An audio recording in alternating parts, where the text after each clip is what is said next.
and I know Yeah, just the Zeus is tune here, to even though accompany I'm them, playing if Genshin. you wish to hear it.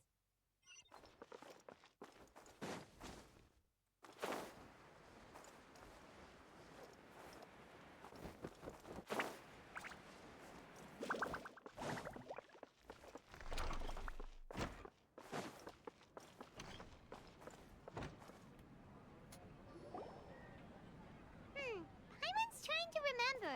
What else did we put on our shopping list? I guess auto-playing it would be good. Oh, what a mouth-watering smell. Paimon would know the aroma of biryani anywhere. Let's go get some. We can still add it to the list. Well, if it isn't the Traveler and Paimon. Wasn't expecting to see you here. I Hello wasn't there. expecting her to It's be been with quite a while. Dunyarzad. Huh, so you two are still hanging out together. Dehya, didn't you say last time that you were gonna head back to the desert? I said I was going to resign from being her bodyguard, not that our friendship was over. We're still the best of friends. The That's so Homayanis cute. also still post jobs from time to time. Their pay is always generous, so me and the other mercs never pass them up. I told Dehya to just stay at our place when she took one of those jobs a few days ago.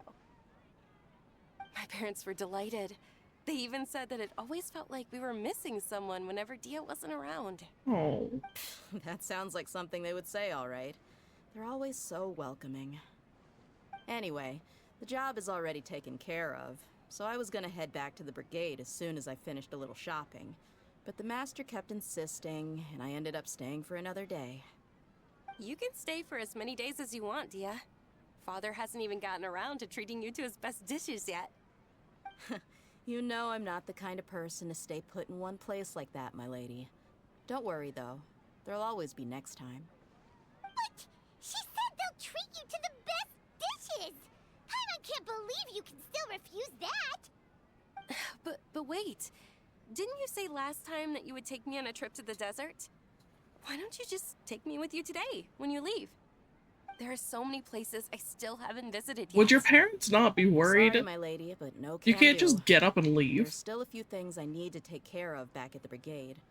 Besides, the desert hasn't exactly been the most peaceful place lately. Oh, come on. Not this again. That's also what you said last time and the time before that. I know, I'm sorry. Just give me some more time, and I promise I'll plan the best trip ever for you. All right, fine. To be perfectly honest, it's not that I wanted to go, it's more like I feel like something is off about you lately. Ever since you first set foot on the estate a few days ago, you've been acting anxious and even paranoid. That doesn't sound like Have you been Dehya. delaying our trip because you've run into some kind of trouble?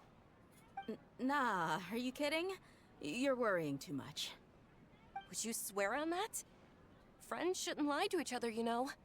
I wouldn't pry any further if you're willing to swear on what you just said.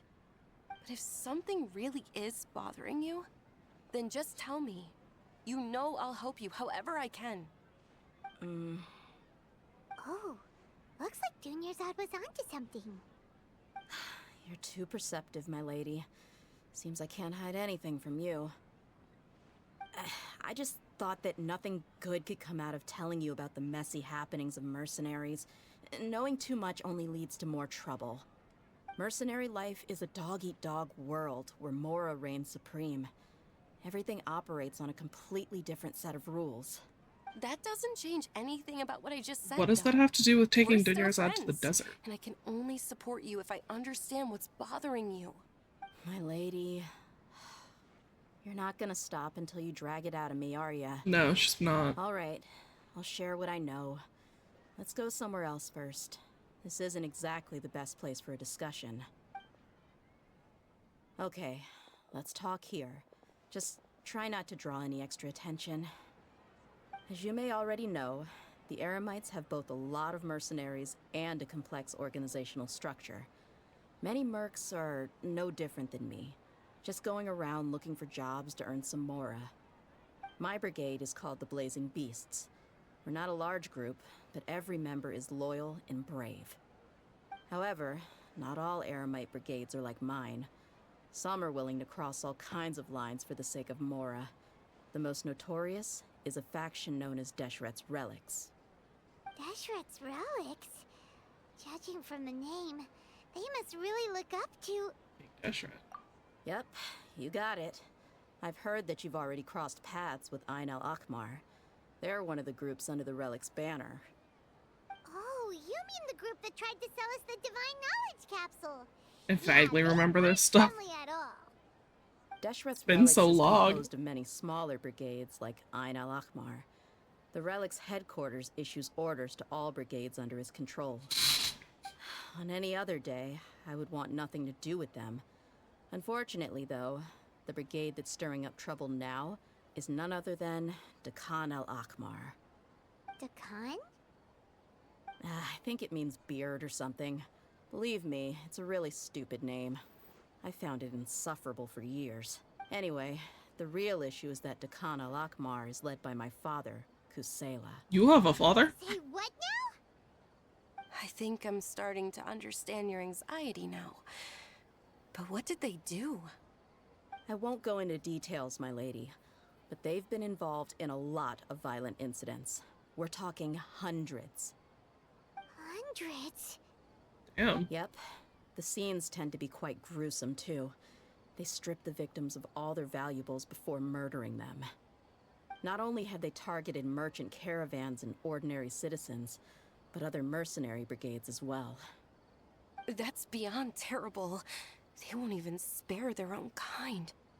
I don't know how Deshret's Relic sees it. All I do know is that Dehya al-Akmar has become more and more aggressive over the last few years. If I don't do something about them, then even my brigade or the people of Aru village could become their next target. I just wish I knew what's driven him to do this. Yeah. How can your So father do I'm such guessing our terrible story quest things? is going to be going I to don't find know. her father, People figuring out what's change. going on. He's always been pretty pathetic. But at least in the past, there were still a few lines that he wouldn't cross. That's setting the bar pretty low. I mean, if he was even remotely decent, then why would I have to leave the brigade and cut all ties with him? He was loud and foolish, with no real sense of purpose. Instead of doing anything useful, he spent most of his time drinking and chasing after women. Of course, the other brigade members were just like him. Their ruckus would go on night after night. Sounds like a nightmare. What about your mother? Did she ever step in to stop them? Unfortunately, I never knew my mother. I'm sorry, Dehya. I didn't know. It's all right, my lady. That's pretty common in mercenary circles. Didn't I mention that my father was chasing after women? I was the result of one of those encounters with some random person. He told me that he wasn't sure who my mother was. And in any case, she never came to see me. He'd say, How does "You'll be that make fine as any long as you remember to sense? stick with Dad." But even Like, then, he Did the left most mother of the just parenting to the proceed to brigade. have a baby and One then thing I drop do it off at his remember is doorstep? that he How used to else tell would me he not stories. know whose But the child she problem was? that he had terrible taste. He only knew a few stories. And even Normally it those would be tended to you only pretty knew the stale. mom and you didn't They know were who the tales dad of desert was. warriors defeating dragons in the forest, or stories of mercenaries rescuing princesses from rebel armies. Sounds like your typical fairy tales. More or less, yeah. They were interesting maybe the first or second time around, but after about 20 repeats, they started to get a little dull. He seemed to think those stories were the best things ever, though. He was so into them that he'd call the whole brigade over and make them perform the whole thing as a play. Even the toys he gave me would all be story props. I'd get helmets, shields, and toy swords. It was only much later when I realized that the shows were more for him than they ever were for me. What an interesting guy. Yeah, I've always found him pretty childish, but that was something I could just shrug off. I had no reason to despise him. Until I grew up and learned the true face of Deshret's relics for myself. Looting, blackmail, violence, and fraud. They not only accepted such heinous acts, They would even openly boast about them. No one in the brigade was any kind of hero. Instead, my father and his cronies were more like the bad guys that needed to be taken down. Did they really think that as long as they didn't do any of that stuff right in front of me, I would never know? I think I can understand your feelings. The difference between perception and reality must have hit hard. Yeah, but don't worry, my lady. It's all water under the bridge to me now. I had a huge argument with my father and left that place behind for good. I'm not investigating them due to any bitter feelings I still have towards my father. I just want to protect those that are close to me. Yeah, I told the boys to gather as much information as they could. Most of the reports concern violent incidents, but there's also some talk of smuggling. I see. But isn't this investigation incredibly dangerous? It is, but every mercenary lives life on the edge. It's a lifestyle that I enjoy. That may be true, but it'll be impossible for those who care about you not to worry. Well, now you get why I didn't want to share any of this with you. What should we do? They both have valid concerns. Huh? But there's no need for you to get caught up in this mess, too. But we're Well, friends. she's super tough, so if she went into the desert with you, then Paimon bets the problem will be solved in no time. I'm inclined to agree. I'd feel a lot more at ease if you took her along to help.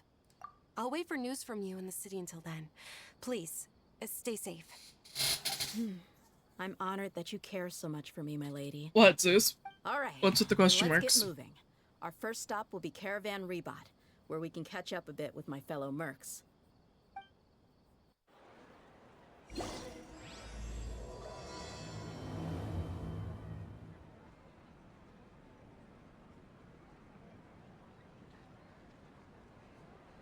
Did it?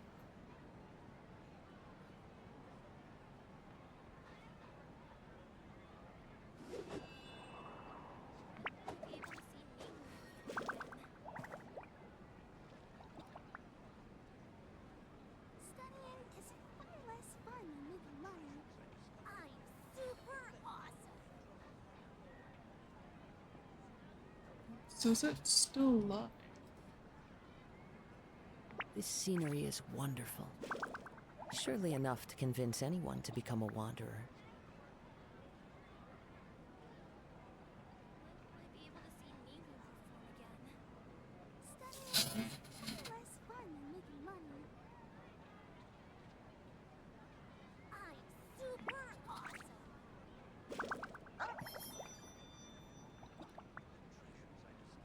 It's so fucking laggy too. What the hell?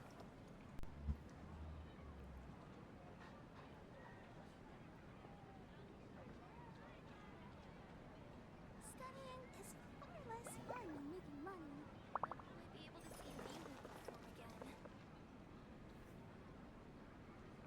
I'm super awesome.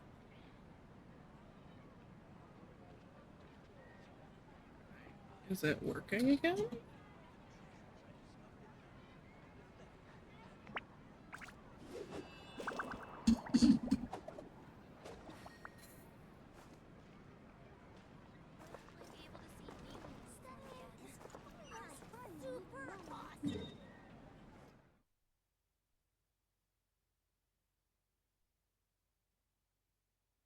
It's just super laggy now, isn't it?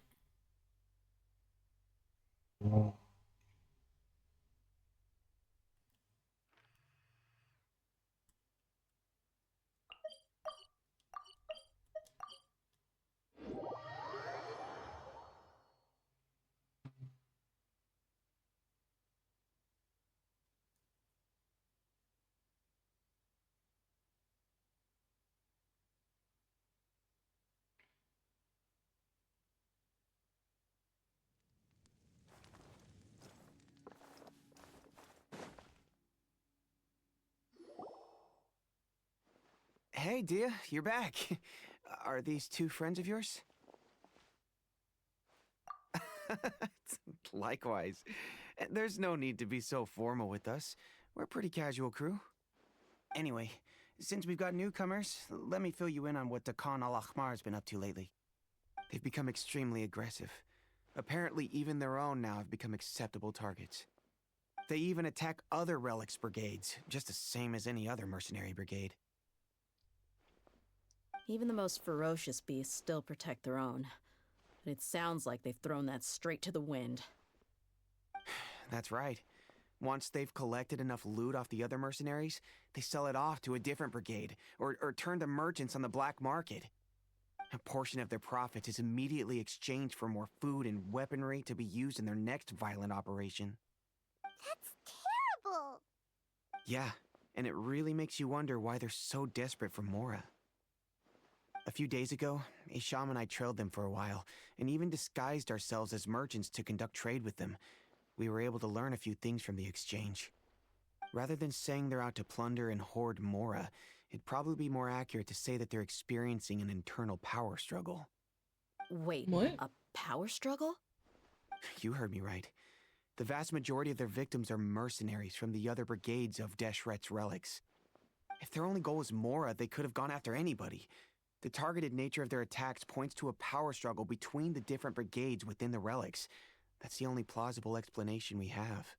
Unfortunately, we weren't able to find out anything more specific. It seems they're also trying to keep things under wraps. Oh, one last thing we discovered was that over the past few years, as Dakan al-Ahmar became more and more active, Deshret's relics as a whole became a lot weaker. It sounds mighty strange to me too. Harun, you can leave the rest of the investigation to us. Gotta say though, I didn't expect you to go on a whole undercover mission during the few days I was gone. Sounds like you were really putting your necks on the line, no? Nah, it was nothing. What were you We're just expecting concerned them about the to do to get the situation as you are. information? The Khan al-Ahmar is your father's crew after all. What he said. Besides, Dehya, haven't you done more dangerous things than all of us combined? What we did is nothing compared to your experiences. Yeah. And while they went to talk with Dakan al-Ahmar, I took a look at the last camp they attacked. Any survivors of the attack were already long gone. There was nothing of value left in the camp. Ah, Hisham and Khalaf. You're here too. We rushed over as soon as we saw you come into Caravan Rebat. Although this new friend of yours looks a little green behind the ears, I'm Excuse sensing a me? special vibe from her. Now that we know you'll have a capable partner with you, we can also rest easy. Hey, what about Paimon? Feel anything special? Doubt it. You're also planning to tag along with them? Of course! Paimon is the traveler's most important guide. Wherever she goes, Paimon will follow. Oh. In that case, then you'd better take care of her too, Dehya. Don't underestimate Paimon! It's not like you Don't can worry fight. about her. She may look tiny and helpless, but she's been through just as many battles as the traveler here. Even Yeah, if by she sitting had on the only survived on sidelines. sheer luck, then that alone would still make her quite formidable. I had no idea. I guess I shouldn't judge by appearances. Oh, one other thing, Dehya. When you're free, why don't you update the deputy about your upcoming schedule? We held another recruitment event a few days ago, but everyone only came to see the Flame Main. You weren't around at the time, so people were pretty disappointed to only find our crew of rough, unkempt guys. The deputy put a lot of effort into the event, but it was basically for nothing. Only a few people chose to stay, and that really got to him.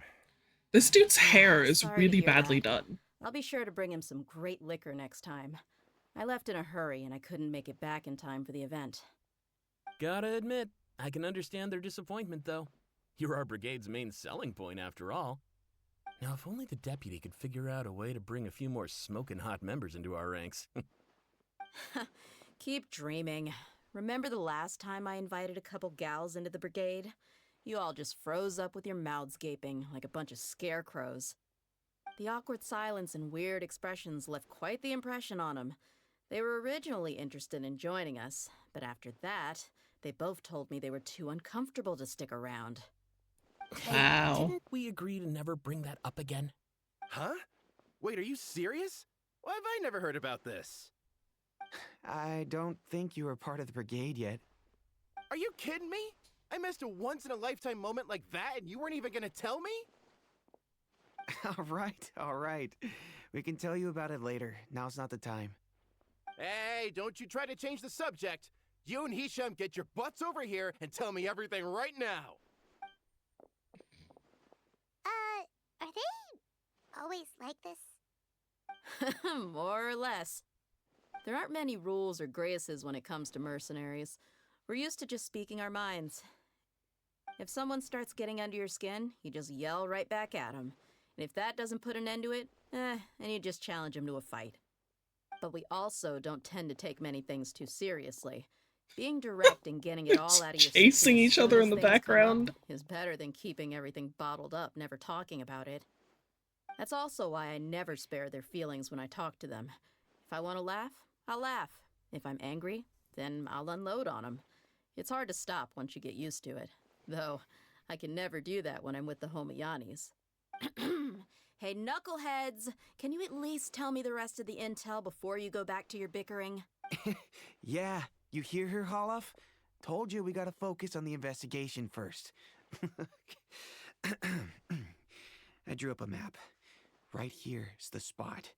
There you'll find the merchant caravan responsible for getting rid of Dekhan al-Akhmar's looted goods. All you gotta do is wait and ambush them in the evening. They'll have no idea what hit them. Perfect. Thanks for that. Be sure to pass my regards to everyone else in the brigade as well. Will do. You stay safe, Dehya.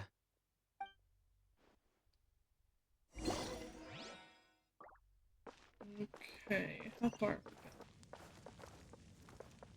I'm not running there.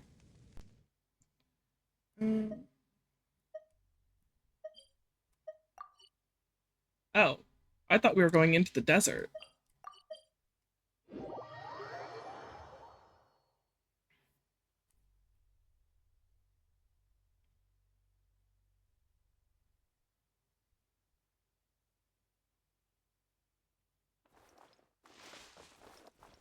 Time to go.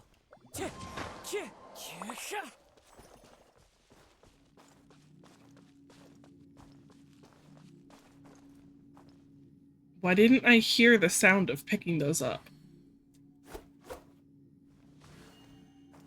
Weird. It may not be a very long stream if everything's gonna be glitchy and weird.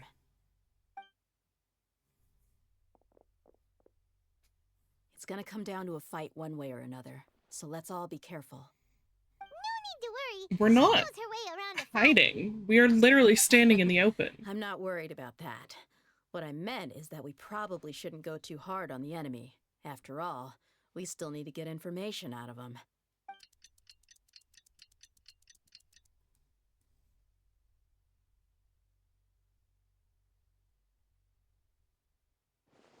Ah, here they come. You ready? Let's not give Sure. them a chance to react and end this quickly.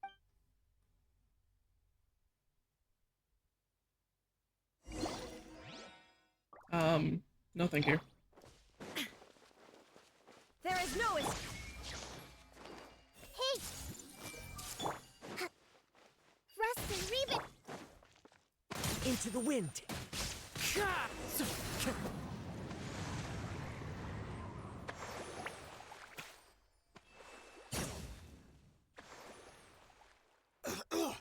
Huh? You're the Flame Mane. Good. That saves me an introduction. All right, time for a little talk. Are you buddies with Dekhan al-Akhmar now? Tell me, what are they after? You know the code of being a mercenary just like everyone else. The first rule is to never divulge key information about our employer. What makes you think I'd talk? That might have worked on an amateur, but I know you're just looking to protect your reputation. Think about it, though. What's your reputation worth if you won't have the other tools you need to succeed in this line of work? Tools like, I don't know, your limbs or eyes? Damn, Dehya. 5 seconds. You might want to think twice about how much your employer's information is worth to you. Whoa! I'm not joking around. We can do this the easy way or the painful way. 2 seconds.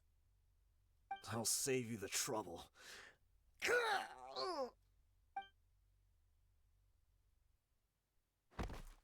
Huh? Are you crazy?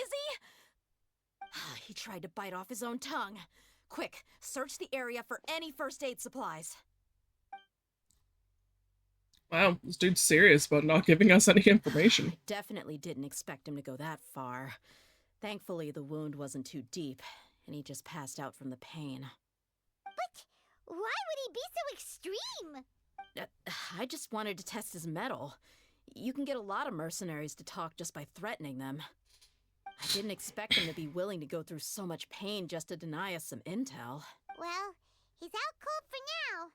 We could wait for him to wake up, but maybe it's not a good idea to interrogate him any further. What should we Yeah, I have do? a feeling we wouldn't actually get anything out of it. Don't worry about it. It'll be a waste of time to interrogate him again after that. He might just hurt himself again if we start asking. There are lots of goods around here. Let's search the area. Maybe we'll be able to find something.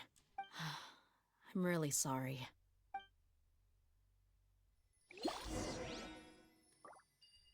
Alright, what do we got?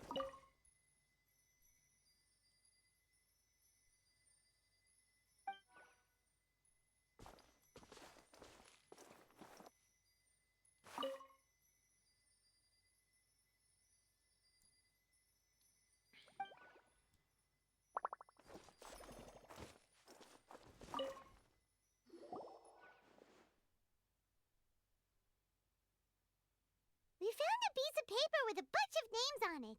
Maybe it's a record of something. Let me take a look. If this really is a merchant caravan, they should have a record of their transactions. Yep. I see an entry for Dakana Lakmar right here. Kusela, Idrisi, Bashar, and Takriti. All familiar names. Dakana Lakmar has been trading for a hefty supply of food, weapons, and medicine. It seems that in the past, they used to receive some canned knowledge as well. This caravan is just one link in their logistics chain. Once in the rainforest, the caravan will exchange the looted goods for Mora, and the funds will then be passed to a specific person. That person will then pack the caravan full of necessary goods, which will then be brought right back to Dakana Lakmar. Wait, why is there no Mora value recorded for the final transaction? No value?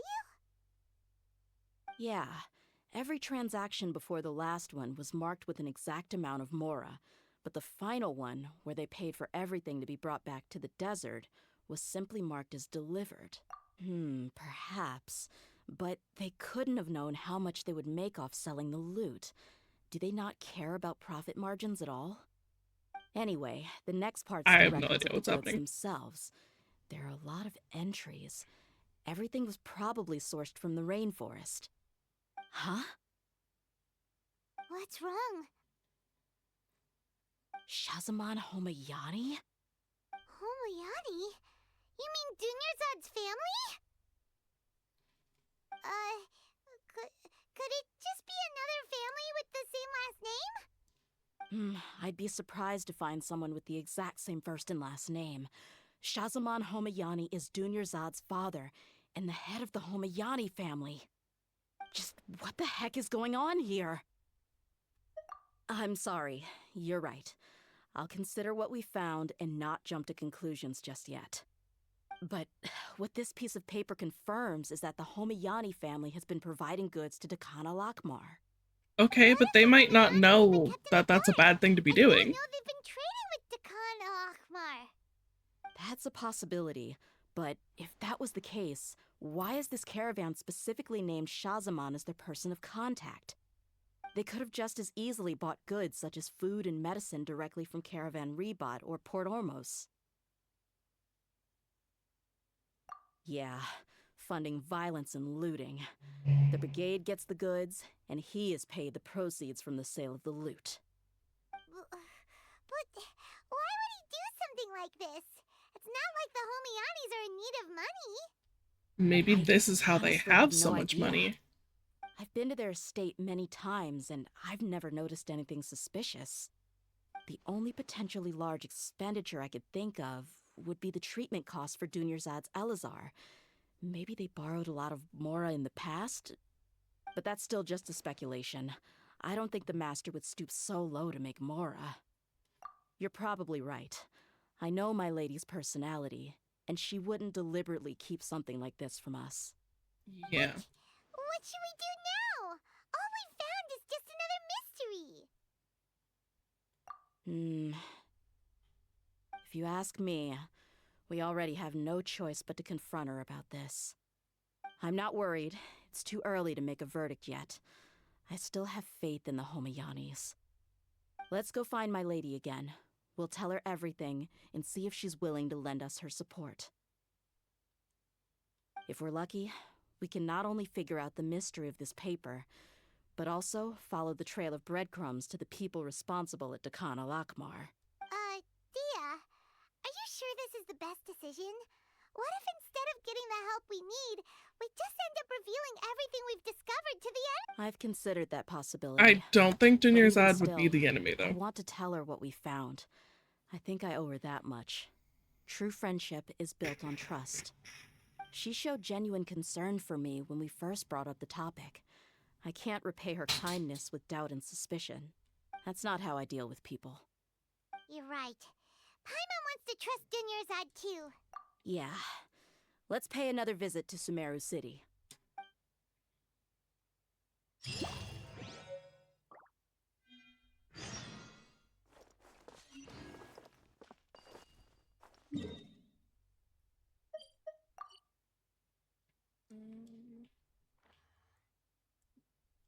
Go from here again.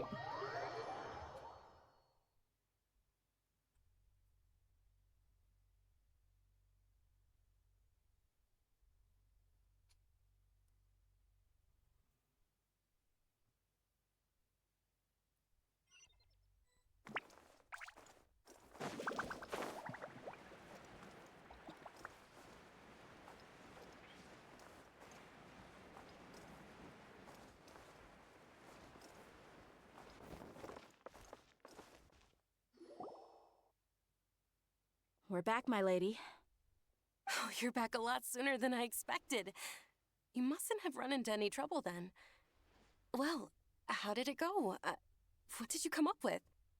Actually, we're still investigating.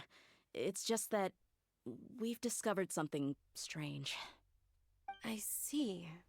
The clues you found have led you back here, in the city?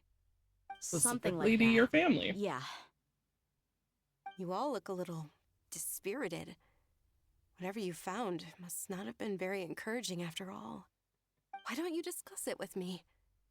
Maybe I'll be able to say something to cheer you up? It's okay, my lady.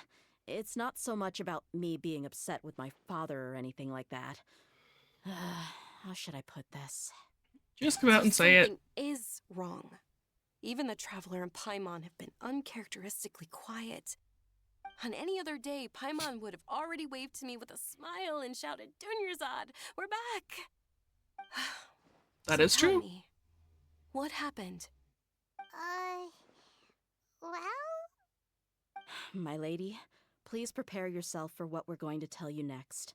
Should we not We're go concerned inside the and sit master. down? Like, are we just gonna talk The about this in the master? middle of the street? You mean my father? Okay, I understand. Don't worry about me. I'll listen as attentively as I can. My father has been supplying goods to Dekhan al-Akmar? Yeah, it makes as little sense to us as it does to you. I've never doubted the Master's integrity, so I'm having a real hard time rationalizing how he could ever support an infamous brigade like them. Maybe he's not actually aware of the full story and just stumbled into the deal by accident. I can't help but agree with the Traveler. Huh? You mean you feel the same way, Dunyarzad? Thank you for sharing all this information with me. Since you've told me everything you know, I should also tell you about some doubts that I've been harboring for quite a while. In Oh. the past, I thought that my father hired a bodyguard for me so that I wouldn't run away and get lost. However, there are plenty of capable mercenaries in the Corps of 30. Why did my father go out of his way to hire Dehya? About that. Well, the Homayanis really needed bodyguards, so they reached out to the Blazing Beasts. Later, the Master told me that I was one of the best mercenaries he'd ever seen, and that I should stick around to become one of his bodyguards. He offered me a pile of mora, so I just signed on. Well, but that didn't really answer my question. Just think about it. Why did my father specifically reach out to the Blazing Beasts? Maybe the Corps of 30 just didn't have anyone available, or maybe someone recommended us. I've never given it too much thought. I think I get what you're saying. You think none of this was a coincidence. Precisely. At first glance, nothing seems strange or out of place. But there are many parts of the story that don't actually make any sense. If my father had always been in contact with the Khan al-Akmar, then it would make sense for him to bring Dehya into our house. How? How would that make sense? The goal all along was to get Dehya to be your bodyguard? Why? No, that's too much of a stretch. I cut all ties with my father a long time ago. He has no control over my life anymore. But that still doesn't rule out the possibility that your father has still been trying to influence your life without you knowing. So, the Master was not likely an innocent victim in all of this? Sorry we put all of this on you so suddenly, Dunyarzad. It's okay, Paimon. I should actually be thanking you. Regardless of his reasons, if my father has truly been funding a violent group of mercenaries, then it's my duty to bring him back to reason. But is it, though? Really the right thing to do? My father has committed many atrocities and deserves all the punishment that he has coming to him. I have zero sympathy for him. You may call me an ungrateful child, but my feelings will remain the same. However, the Homayani family has treated me with nothing but generosity and kindness.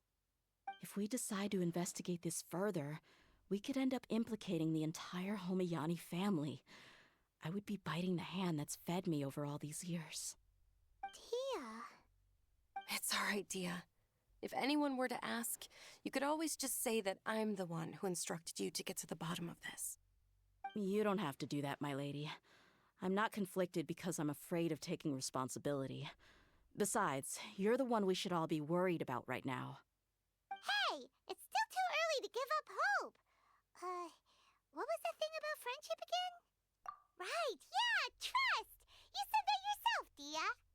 Besides, there's no point on getting all riled up before we've confirmed all the facts. Thank you, everyone.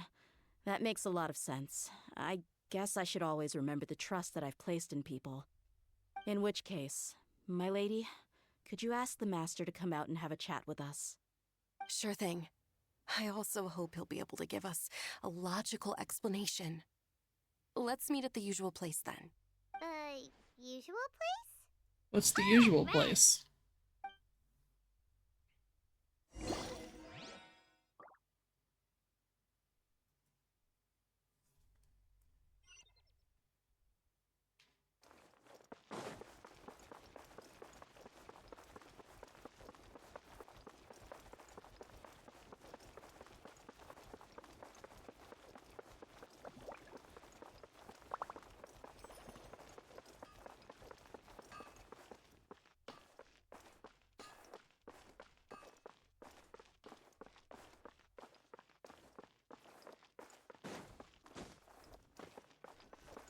Is this really a conversation we should be having in public?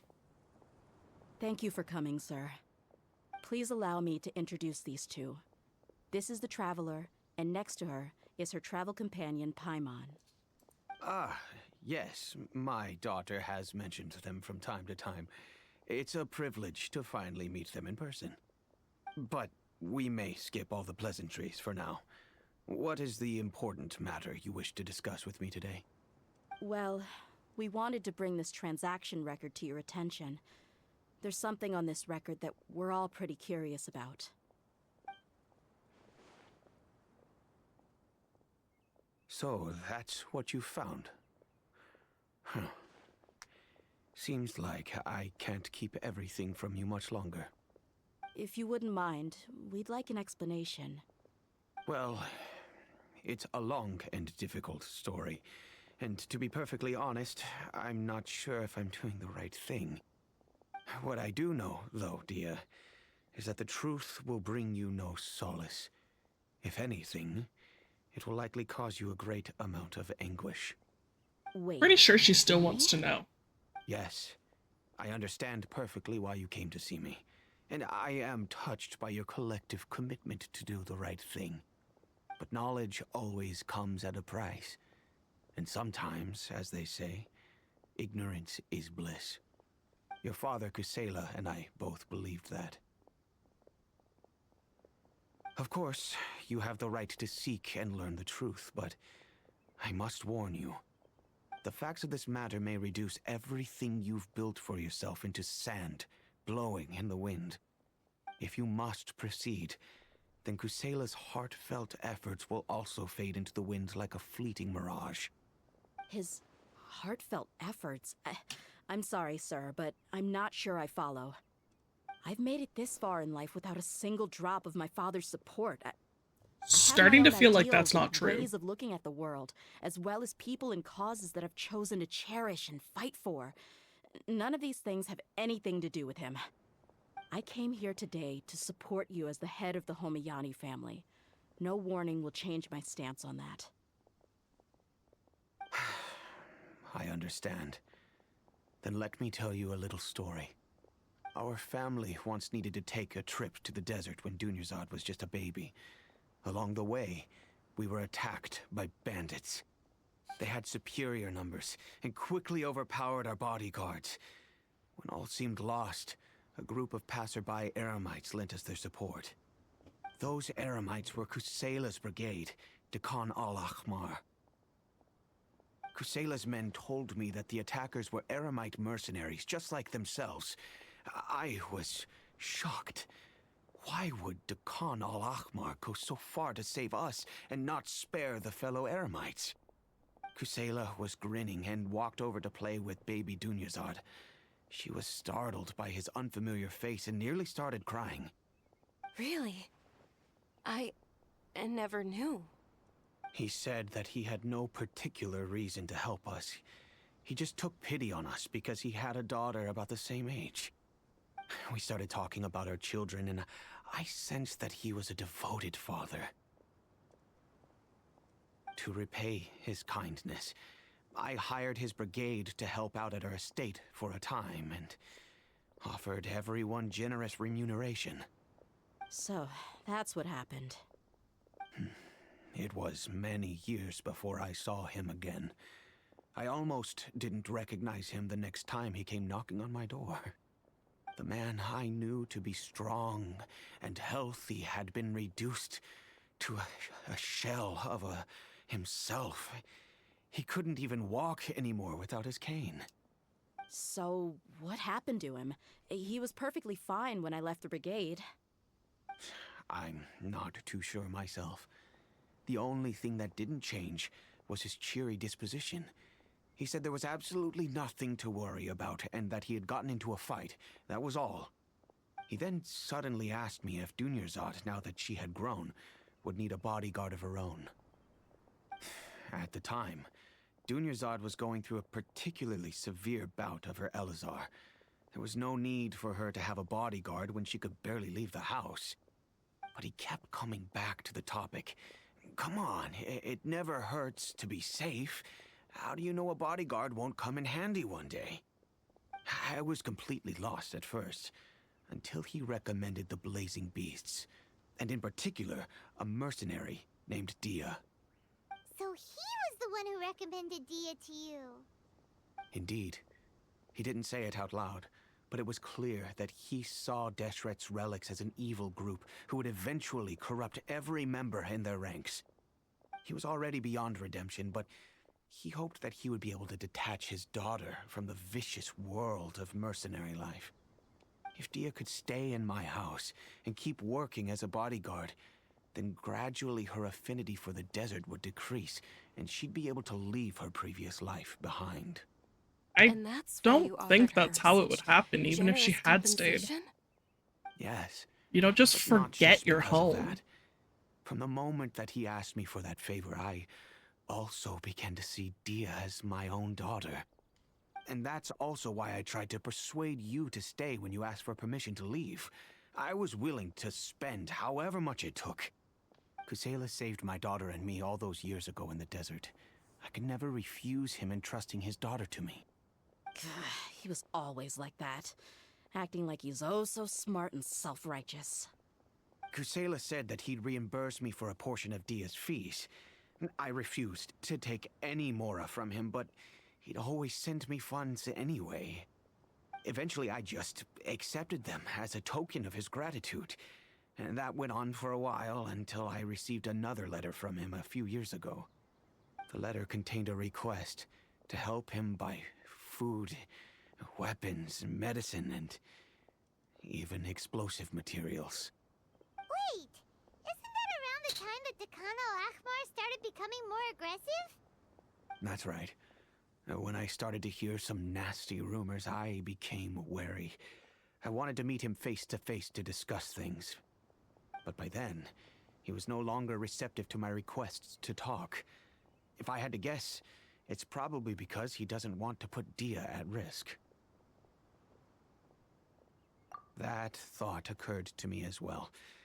I figured that he probably came to me for help because he had nobody else to turn to. After some deliberation, I decided to send him some food and medicine. I turned down all his requests for explosives and weaponry. Okay, but there were weapons when we that even such a found the reduced delivery gesture of just now. support could lead to others coming to harm, but I could not simply reject his plea for help. In the end, it probably was the wrong decision. I plugged my ears to the rumors and just chose a solution that made me feel least guilty about myself. If you can, please tell me where he is now. None of the things he's doing right now make any sense if he's just trying to keep me from getting tangled up in his world. If all he wants to do is steer clear of me, then maybe he shouldn't have brought me into this world in the first place. Oh no. Dehya, please don't feel that way. I'm just angry because I can't wrap my head around any of his actions. Another way? I don't know. I knew him, and he was nothing more than a childish brute. I can't understand what's going through his head. But why don't we go I guess find you do him? have a point. We haven't uncovered the whole truth yet. We still need to figure out his exact actions and reasoning for these last few years. I'll do my best to help. Of course, anything between the two of you would need to be resolved between you and him alone. I don't know Kusela's exact whereabouts. Outside of supplying his brigade with some goods, I tried my best to avoid getting involved any further with him. However, there's a man on the list named Jawed. He used to be a mercenary in the desert and is now a member of the Corps of 30. He's responsible for supplying weapons and liaising with the Dekhan al-Ahmar's merchant caravan. I think he should know Kusela's whereabouts. I've heard that he likes to have a few drinks alone and enjoy the cool wind at night outside the tavern. Maybe you'll be able to find him there. Understood. Thank you, sir. Then I guess this is bye for now, unless... I'll stay and be with my father here. To be honest, I'm still a little dazed and haven't finished processing everything quite yet. My father has indeed done something wrong, but if I think about it, I'm also not sure if there was a right way to handle this problem. I feel like our only course of action is to turn everything we know over to the Corps of 30 and let them render judgment. Yes. I am prepared to accept whatever verdict they choose. It's time to face my mistakes.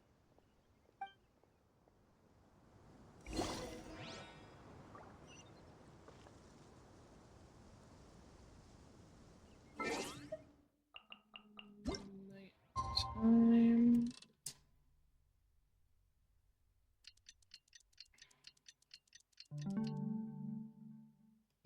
Wherever in this world I roam, I carry memories of my home. This blade. It is the last link I have to the land. Huh?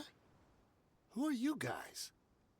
I know what you've been up to. Smuggling weapons to violent brigades in the desert while working for the Corps? Pretty bold, if you ask me. Shh! Keep your voice down. How do you know all that?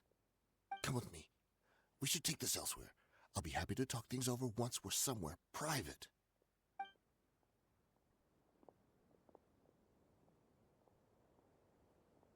This place should do.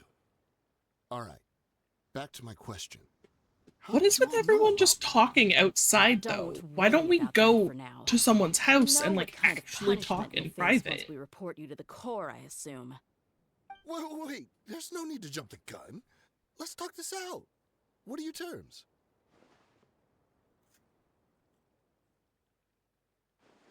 So what's in it for you anyway, Mora? Well, I was a little tight on money at the time, and Kusela took good care of me in the past. I weighed it in my mind, and I couldn't find a reason to turn the opportunity down. I wouldn't only be helping my benefactor, but I could also make some quick mora. Let me tell you how it is.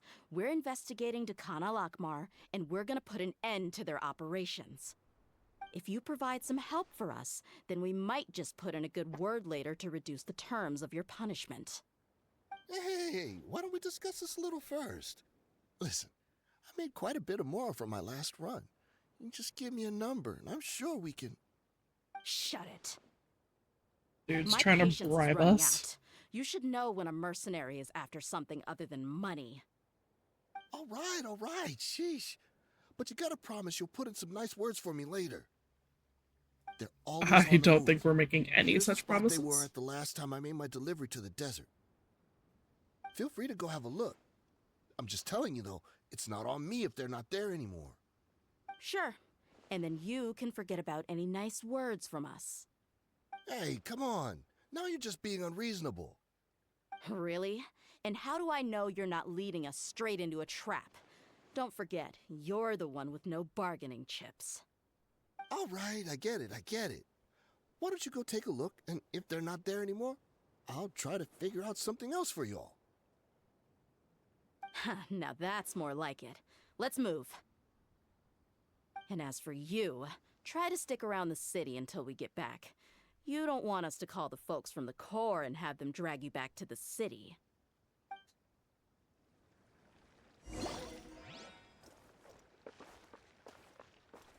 Where are we now?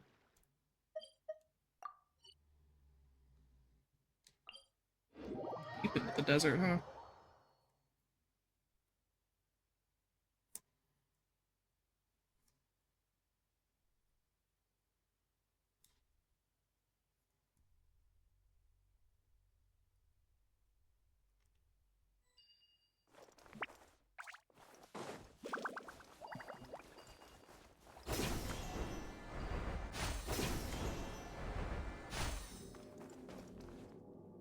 One sec, we're doing this quickly first, or else I'm never gonna come back to it.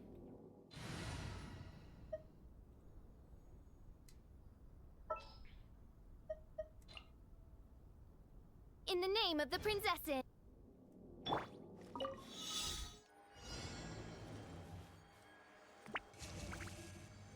No rest for the Wrong wicked. button.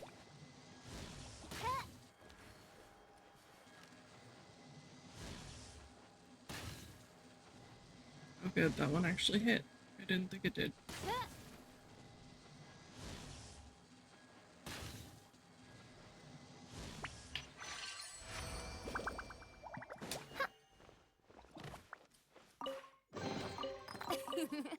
Cry out my illustrious name.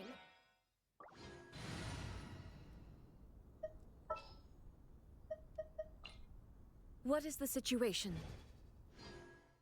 Alright, and over here.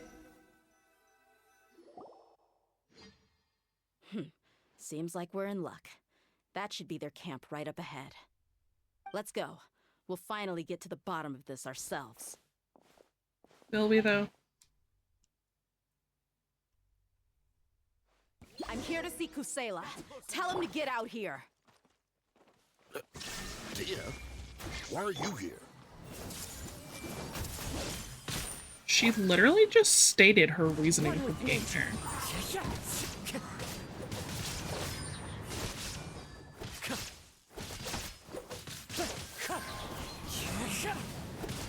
Haven't you all done enough?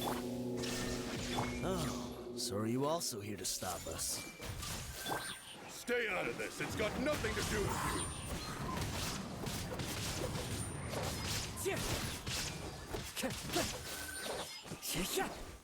The wind knows me.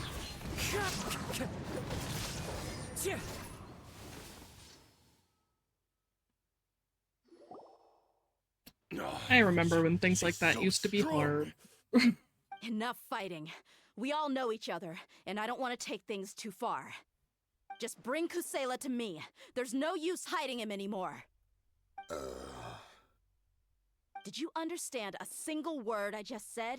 Or do I need to bash your skull in some more? All right, everyone, let's all just calm down for a second. Dehya, the boss can't come out and see you anymore. He died a long time ago. That's what I thought. Seems like you've been out of the loop for a while. Guess that's for the best, though.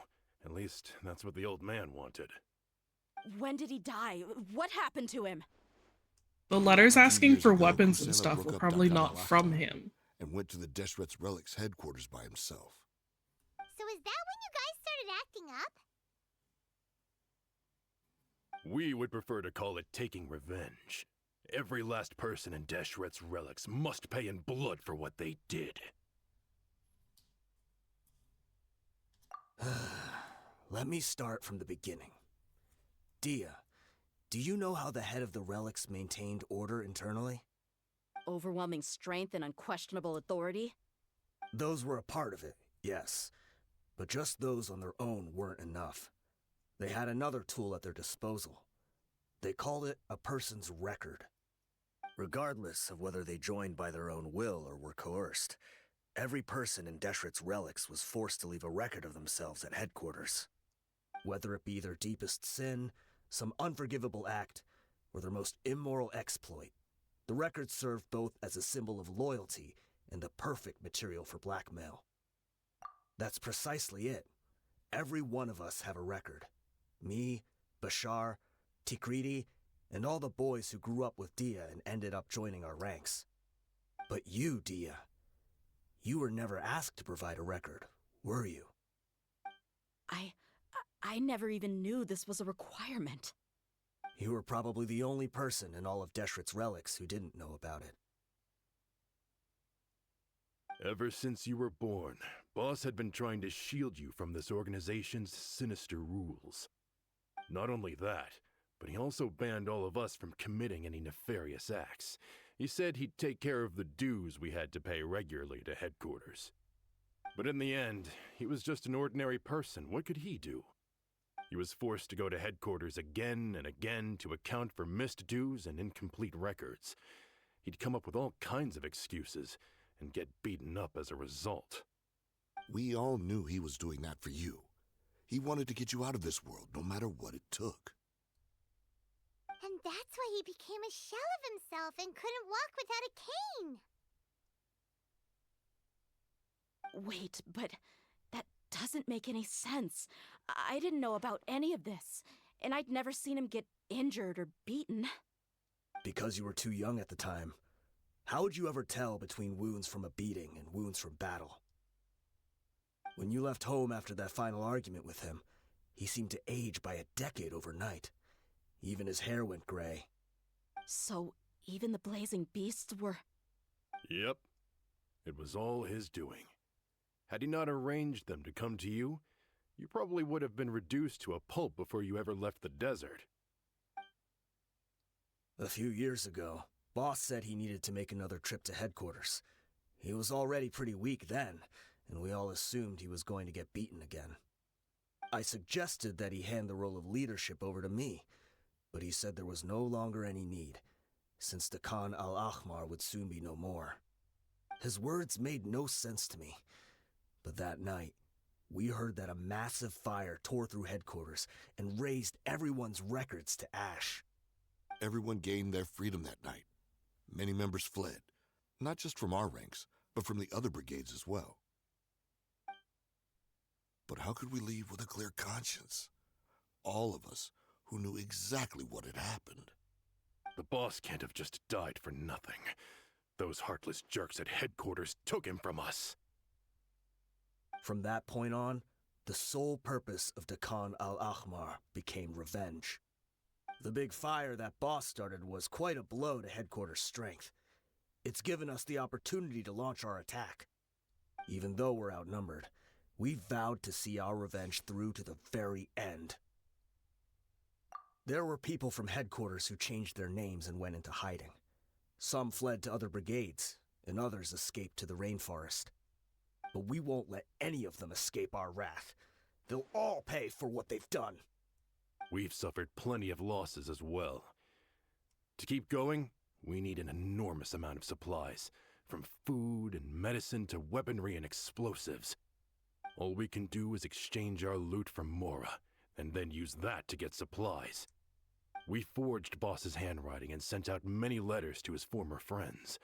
Thankfully, many people were willing to come to our aid. We were also able to attract many mercenaries who shared our goal. We've endured unspeakable pain to win many impossible battles. Deshret's relics have become weaker and weaker, and now we finally have an opportunity to directly strike their headquarters. Paimon doesn't know what to say anymore. Neither do I. We do know right from wrong, but we were sinners from the very beginning. We do not deserve the freedom that the boss won for us with his life. Boss always loved his old-fashioned hero stories. Those tales about sacrificing yourself to save the world. We used to always laugh at him for it. But in the end, he really went and lived those stories out himself. As for me, I never considered myself a hero. We're all the lowest of the low. We have no right to even imagine such an existence. But maybe those hero stories he liked foreshadowed everything that was to come. The spirit of the hero touched all those he had saved, and more people joined his cause. Maybe we were all just acting along with the play in the beginning. But as we acted the parts and recited the lines, we were drawn in. And now, we want to see the story through to the end. I'm sorry, Dehya. I know you always found us insufferable ever since you were young. Just think of this as a madman ranting. I'll go with you. Huh? Dehya? You wanna go with them? I grew up with these guys, and I know they're not bad people.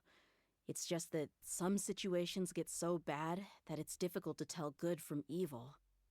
All I know is that Deshret's relics must be destroyed. Furthermore, I want to go see the place for myself. I want to know if my father is still there. I know you don't want to get involved in this, so there's no need for you to tag along. I can do this on my own. Nuh-uh. We're not leaving you. Paimon feels like we'd only regret it if we don't see this through to the end. Thank you. We'll be a lot stronger together with you. I bet Boss would lose his mind if he ever knew you'd join us at the very last moment like this. Considering all the losses and injuries we sustained, we can't afford to turn down someone as powerful as you. He can think whatever he wants. But the fact is, I owe him this much.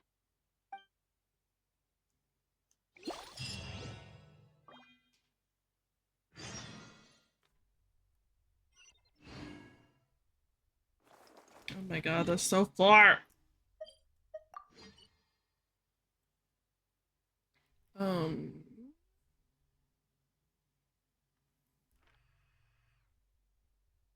There's not really anywhere good to go, is there? Because that's like down, isn't it?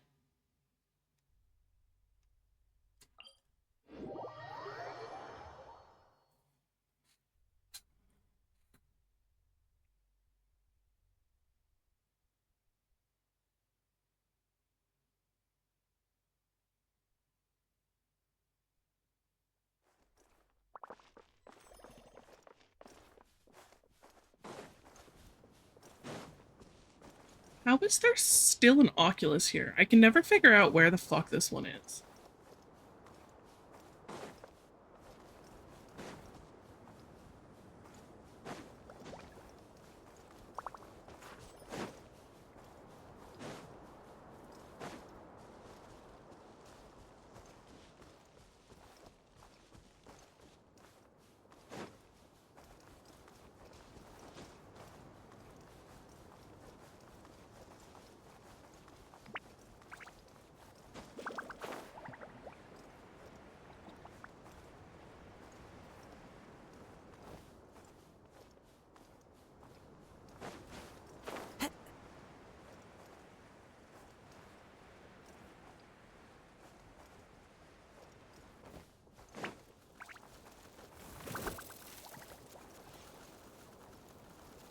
Into the wind.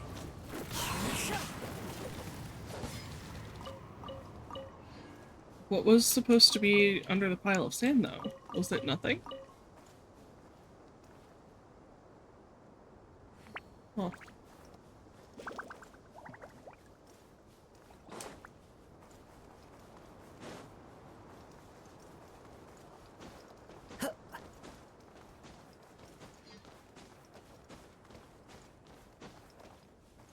Wind Strider.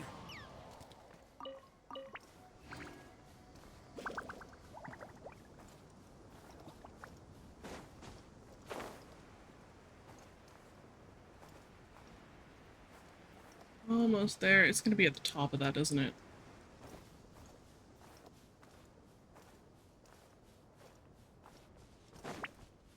Good, there's zoomies.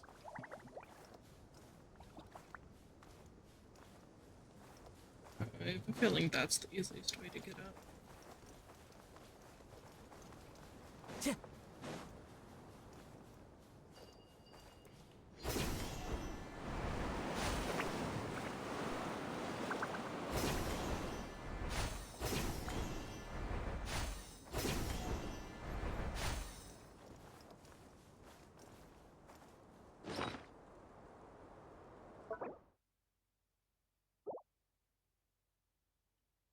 I didn't realize that was over, but I'm pretty sure I got all of my pictures taken.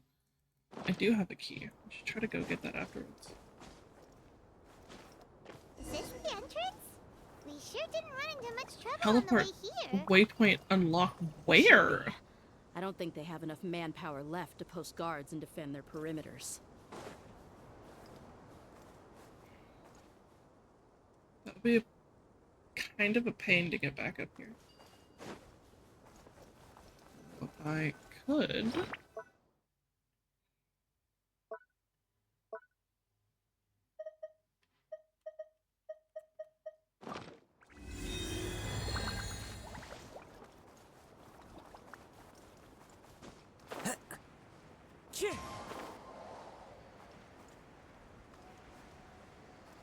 I'm still gonna have to climb a little bit. Follow the wind.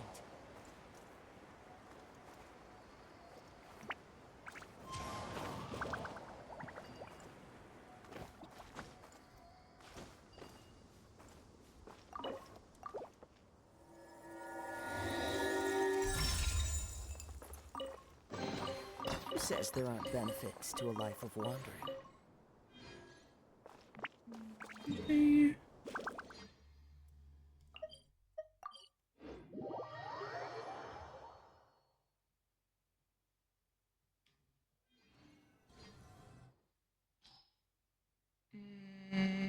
Probably Pyro, because it's gonna make us bring in Dehya.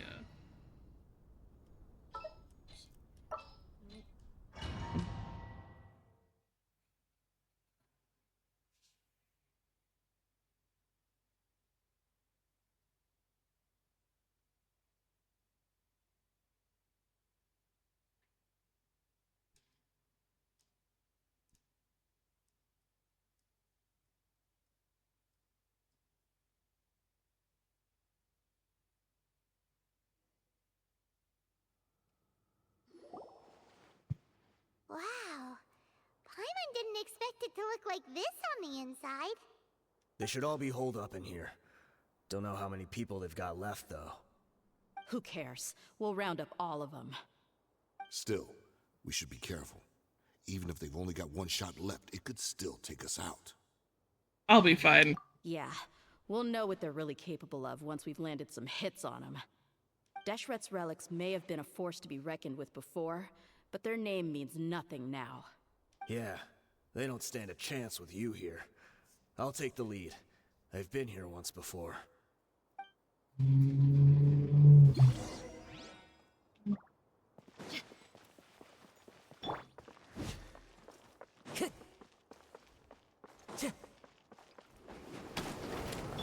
There is no escape! You are not welcome here.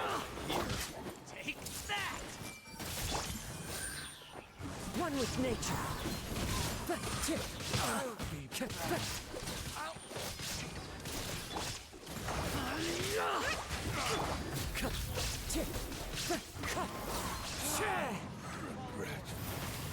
Oh, there's more. Time to go.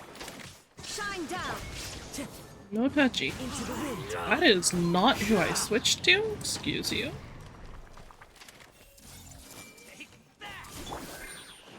Allow me. One with nature.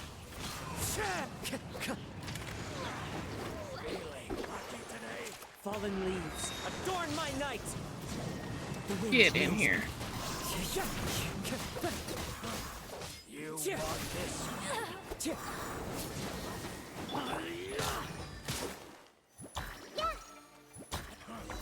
You.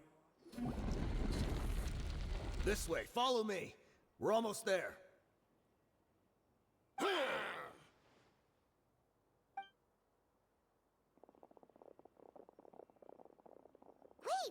they went charging ahead without checking for any traps. Hey, you guys okay? It seems like we just got trapped in here. Don't think we triggered anything else. Watch out, the enemy's coming from ahead. Well, now that things have come Why to this, did we all just things like we'll have to fight our way through. prepare for Don't worry battle? about us. We're on the other side We of the knew wall. something like this could happen. Go and take a look around. There could still be another way through. Let's go! We can't let the boss down! Let's check if there's another way. The sooner we can make it through to help them, the better. Let's see. I think I see a way through over there, but it's being blocked by something. Let's try our luck with that mechanism. Okay, let's go.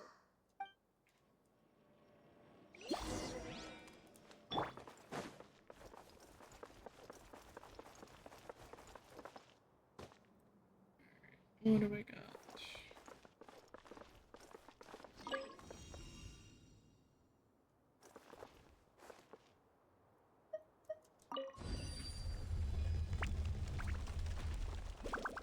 All right. Time to go. Illusion shadow! Into the wind.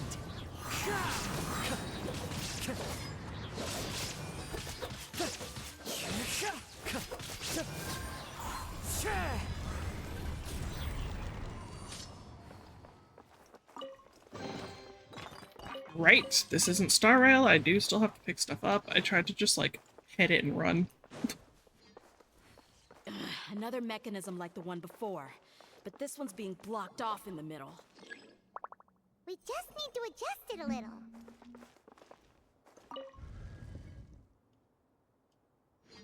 Hello. Rotate again.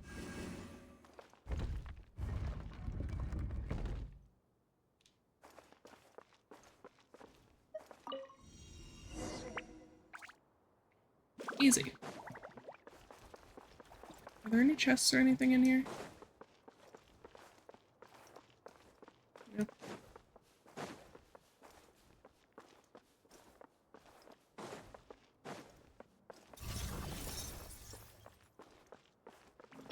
Shine down! Everyone hold hands. Hold the line. The wind knows me.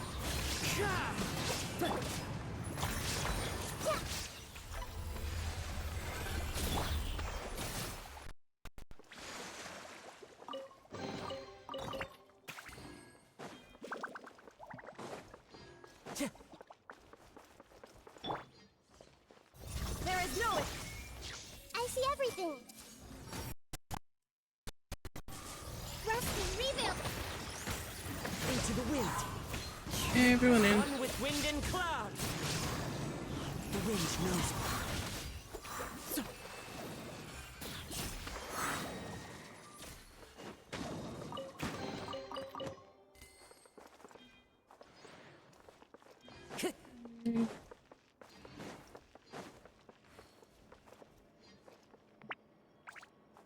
Alright, what do we got?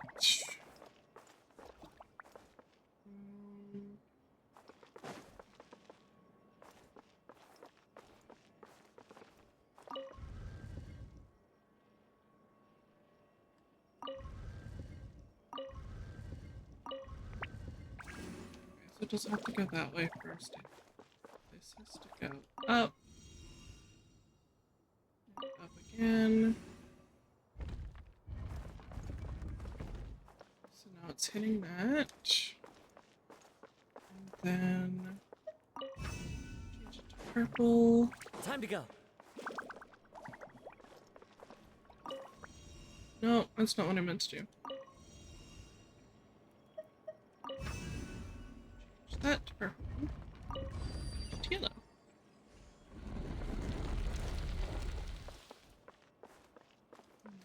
Ooh, this place looks really cool.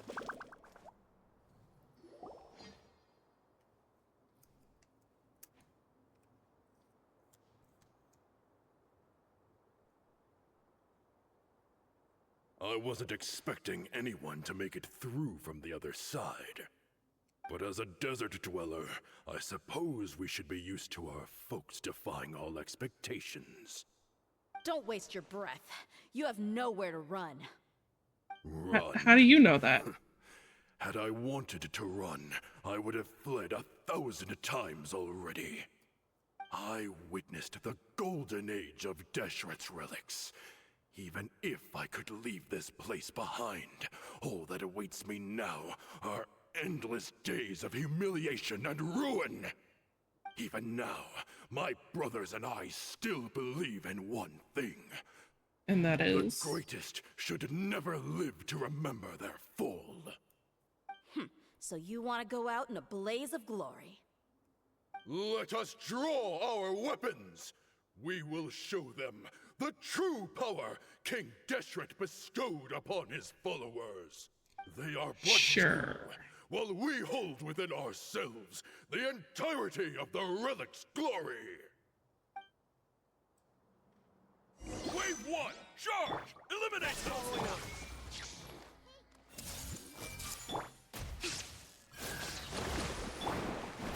One with nature. Don't think that you won. We're just getting Everyone in. King Deshret will not abandon any one of his followers. Are you sure about that?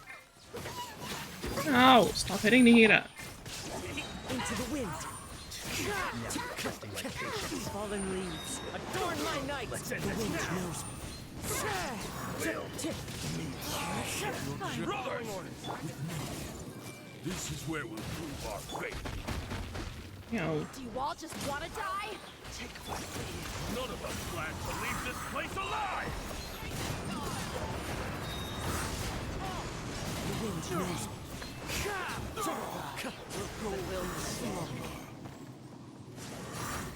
well, it's a good thing they didn't plan to leave alive, because they're not The gonna. commander has finally fallen. But they're still coming at us!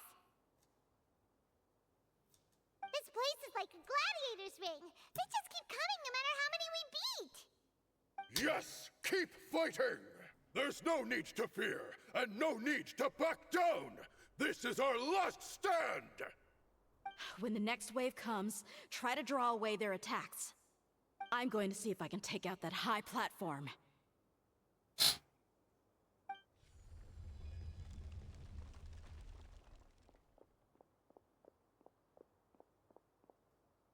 Get out of my way! Come and Nice of you face guys me, to Mitchell. show up. Ugh, so they've broken through the front as well. Apologies, Lord Michal. They just They fight like absolute madmen! No matter how much we throw at them, they just keep coming for more!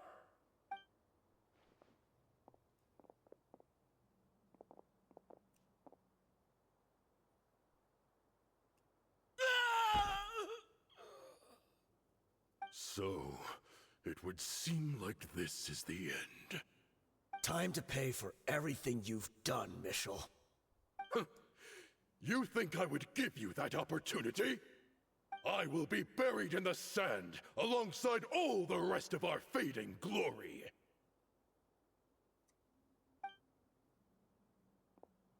Hey, wait! I thought he had no plan to leave. Or is he gonna, like, bring down the temple or something?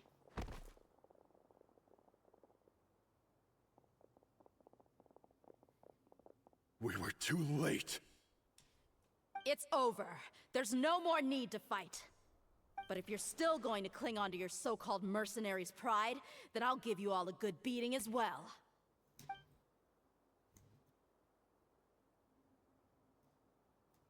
Hey, Dehya! I found the mechanism. I'll get you all back up here right away. Let's go.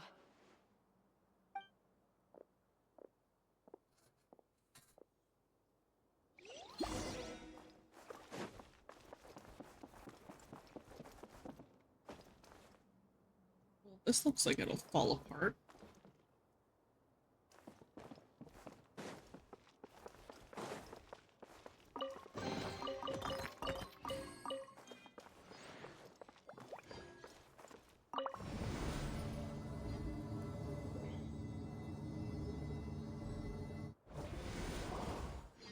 Who are you filthy rats? And why are you always pestering us?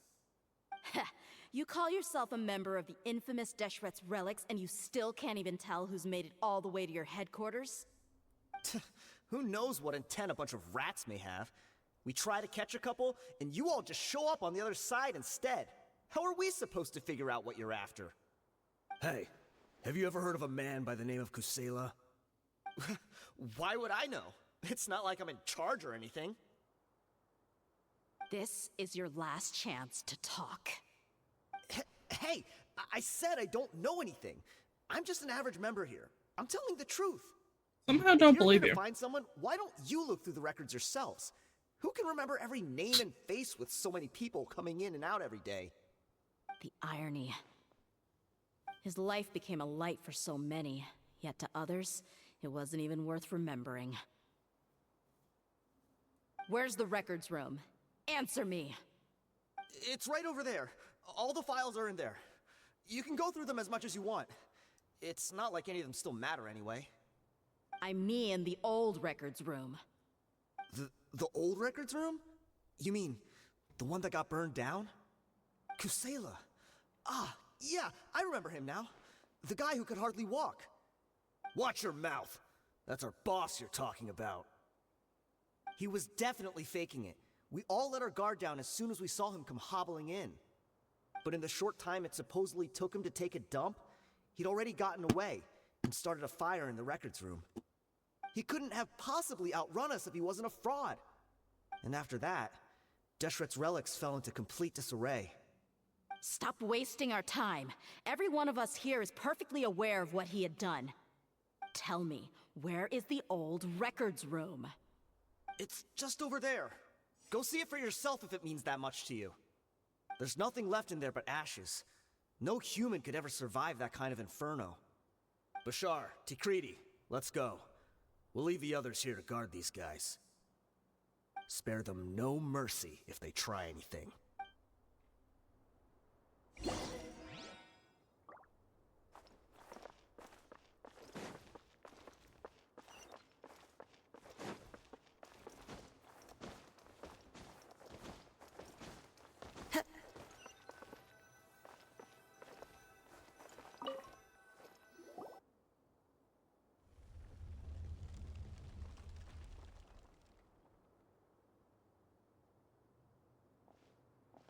So, this was his final destination. How did he do it? Getting past all the guards with a limp and sneaking in here to start a fire? If he was nimble enough to do that, then he must have been able to get out of here after starting the fire, right? Who knows? Yeah.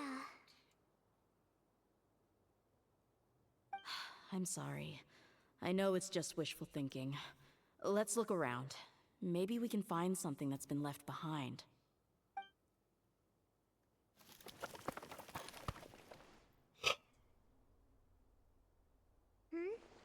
Is this a cane? It must be the one that Dia's father used. Kusela. Thanks for everything, boss. We're fortunate to somehow find that cane after that fire. Let's split up and look around some more. What if something else has been left behind? But what else could survive a fire like that? Huh?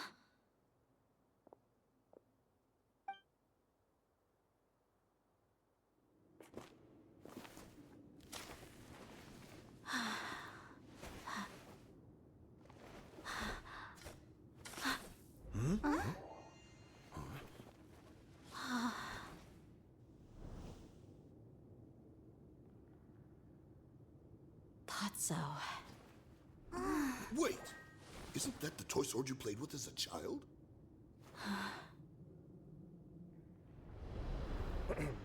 The dragon is no more, for Princess Dehya has BB slain Dehya! it. Its head now hangs above the city gates. Her bravery has brought eternal peace and prosperity to us all. Dehya, come on. This is the most important line. You can do it. But Dehya, you defeated the dragon. Everyone's waiting for your speech.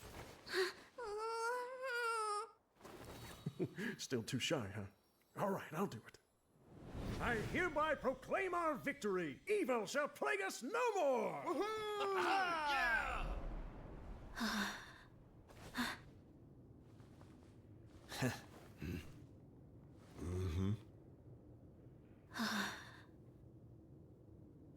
I hereby proclaim our victory. Evil shall plague us no more, Dad.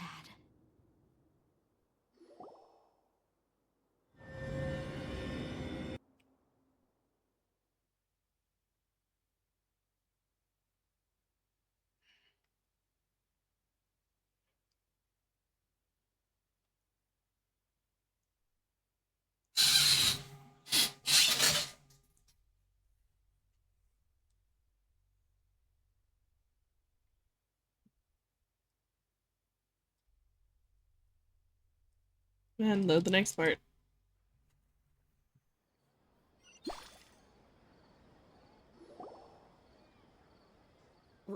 What's this? Don't you remember? You asked Paimon what she would do if she were to wake up tomorrow with loads of money. And Paimon said that she would get boatloads of tasty snacks. You looked super confused at the time, but said it was an adorable thing to say. These opportunities don't come by often. So today, Paimon's gonna treat you to a special crash course on Paimon's life philosophy. Hey, this way you get something from the both of us for the price of one. Anyway, Sure. the point is that you should eat to your heart's content. You'll feel better for sure once you've gotten something in your tummy. Junior Azad will also be here shortly. She's already heard that we're back. Aw, thanks, you two. Honestly, this is very unlike me. I just had a lot on my mind on our way back, so I didn't know what to say. My chest was filled with all kinds of intense emotions. They just shook me even more than all the feelings we've shared during our previous adventures. But when everything came to an end, those emotions also vanished without a trace, and I was left feeling more empty than ever before. It was as if I'd lost the thing that was most important to me. Yeah, you're right. To many mercenaries, Mora is the most important thing in the world. But perhaps to us, it's the most worthless thing of all. Idrisi and the others all used to say that they would quit if there was no Mora to be had. But when it came to avenging my father, there was no more to be made anywhere. My reality shattered when I found out that the father who always told me hero stories was in fact a bad guy. But look at me now. Am I any different? Despite all my promises about never forgiving him and never trying to understand him, I still went to such lengths to find out the truth, and nearly even shed tears for his sake. We're hypocrites. All of us. Yeah, you're right. It's just a pity that we often only recognize our true feelings after it's already too late. You're back! Are all of you alright? Ah, there she is. Yeah. Many people from the Corps of 30 came over, and I just wrapped up everything with my dad. All I can do now is wait for their verdict. Huh?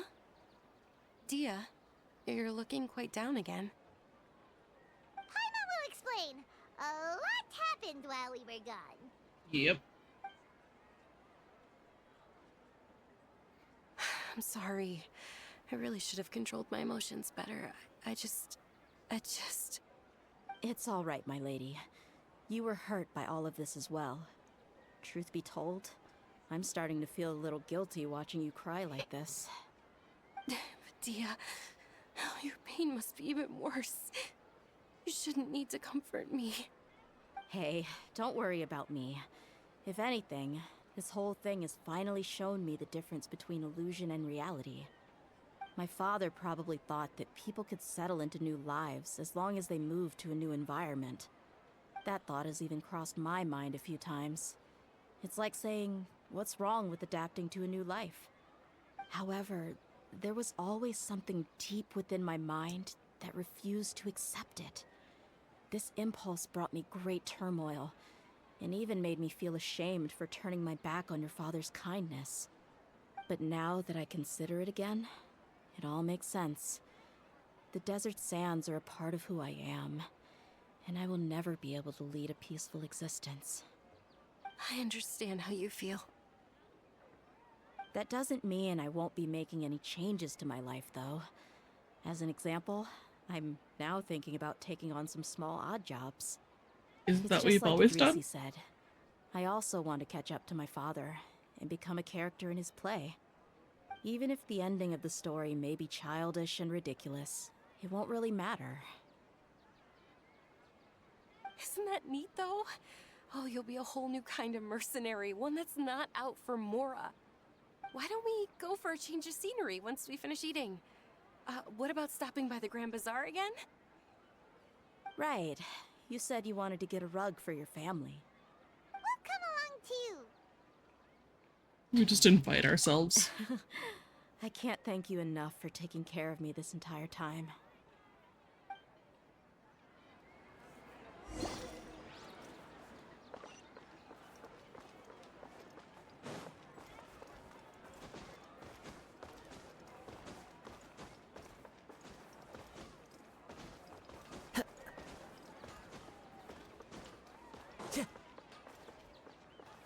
God, I'm running like I'm drunk.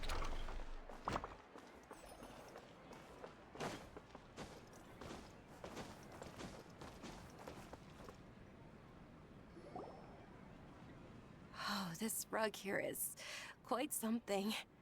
The craftsmanship is exquisite, and the fabric is also of high quality. Ah, here you are. Finally, I found you. Why does he sound drunk? Aren't you that mercenary who bit his tongue? You can still talk? That would be why. Are you here to take revenge on us? What are you talking about? Do I look like I could take you all in a fight? I just came here to give you something. I'll be on my way to give myself up to the Corps after this. Once I woke up, I hurried to the Khan al-Ahmar's camp, hoping to alert them to your presence.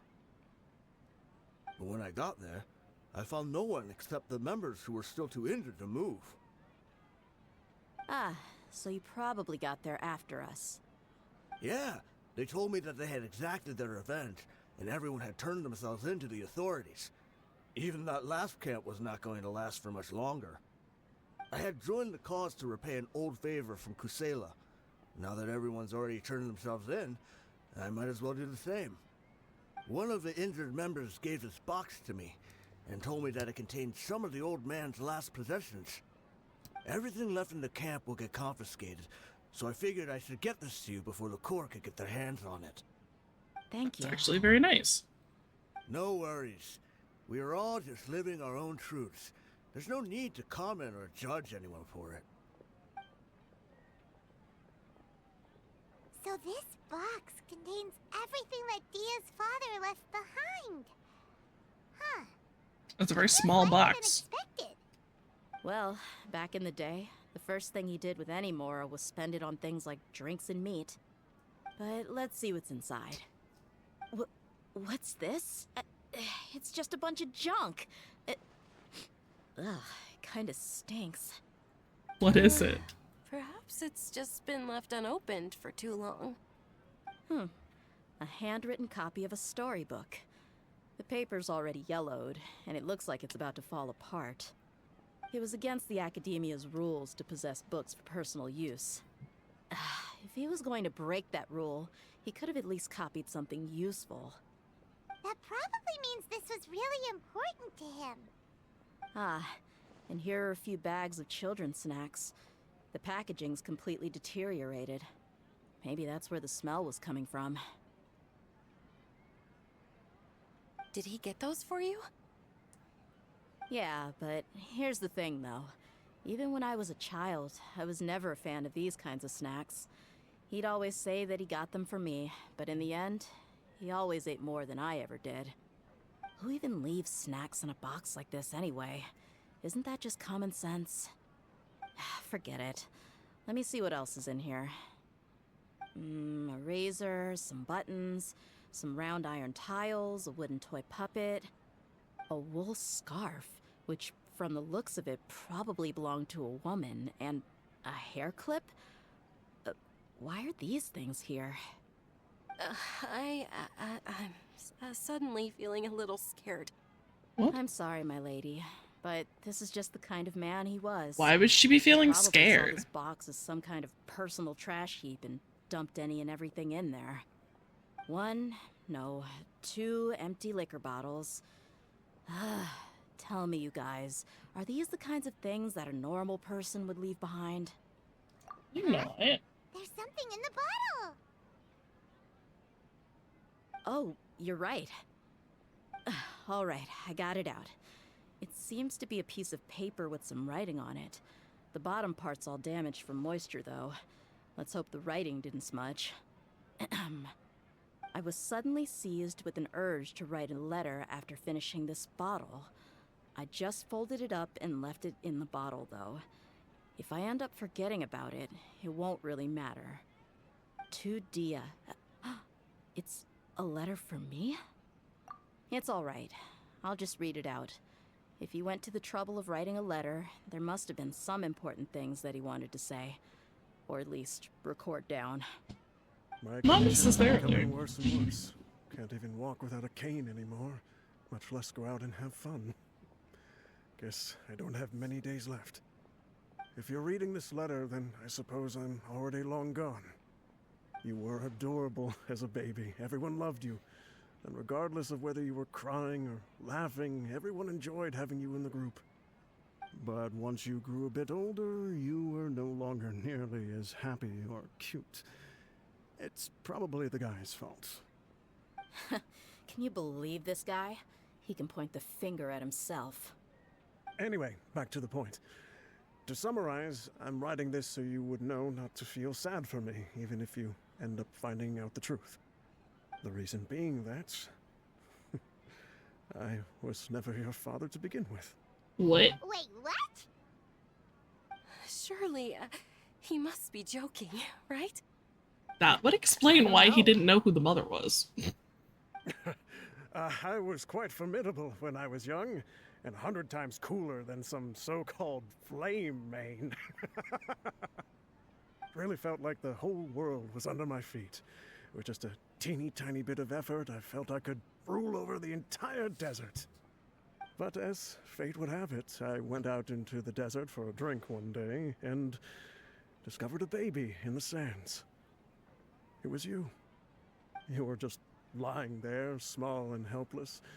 You were so tiny that if the wind blew for just a little while longer, you would have been buried forever. But your cries were so loud they made my head hurt. Now that I think of it, you really were a bundle of energy. Sounds like he's serious. I told Idrisi and the others that I had slipped up with a woman while out and about. None of them even doubted me. I'm sorry that I had to lie to them for so long, but I really had no other choice. I was their most esteemed leader, after all. It's not like I could just tell them that I suddenly wanted to play at being a father.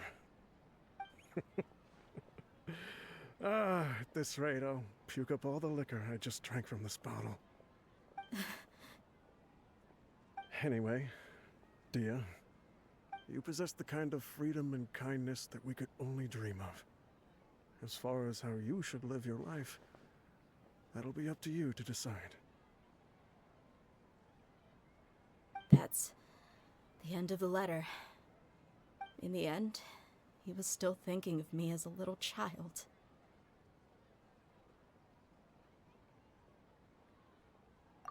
I suppose, or I would have suffocated under the sand a long time ago. He was a good father to you. The fact that he wasn't a blood relative doesn't change that. Yeah. It's just a pity that we had to learn the truth of everything like this. Do you already have some ideas about the decision that he wanted you to make? I do. If he first found me alone in the sands, then I want to try my hand at finding the person who abandoned me. How the hell would you go about doing that? To tell them a story. That there once existed a childish and foolish jerk with a heart of gold. And that only under his care was I able to grow and mature into the person I am today. If you end up finding any leads, can you share them with us? We go on adventures all the time. Maybe we'll be able to find some information for you. Sure, I appreciate it. I wasn't expecting you to be so enthusiastic. I'll help too. Thank you. All of you. Thank you so much. My life has certainly had its twists and turns, but I've always considered myself lucky. Because no matter where I've gone, I've always been surrounded by incredible kindness.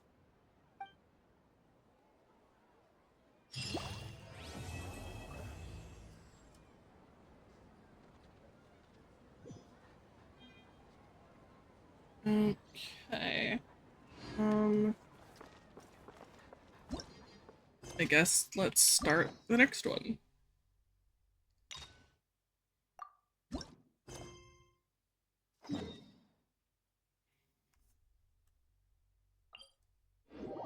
Although before we actually get started, I'm gonna take a really quick break. We will be right back.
Alright, I'm back.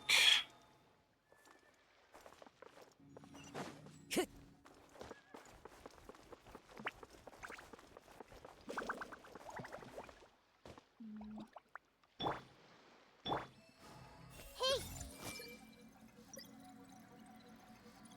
Let it.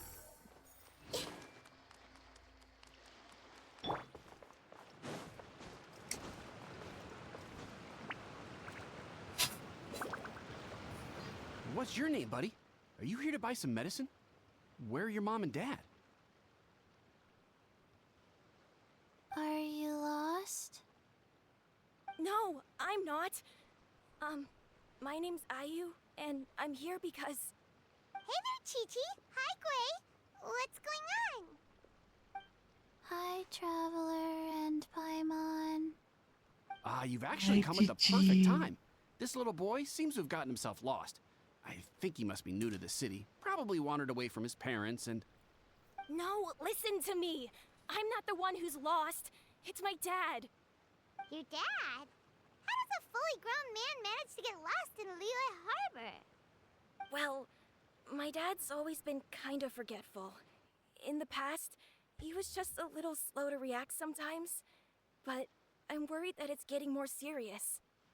So, what about your mom? She went out a few days ago to gather some herbs for my dad, but she still hasn't come back. Meanwhile, my dad's been getting worse and worse. I remembered that the owner of Boo Boo Pharmacy always runs a clinic in Chingsa Village during the Lantern Rite, so I thought, why don't I take Dad to Liyue Harbor to see him there? When we got to the city gate, I took a moment to ask the Millith guards for directions to the pharmacy. And then, when I turned back around, my dad was gone. He just wandered I off. asked the Millith guys to go find him, but he said they won't be able to send that many people. So then I figured, maybe I can ask some other people in the city to help. You came to the right place. We're pros at finding people. Isn't that right, Traveler? Sure. Changshan can help.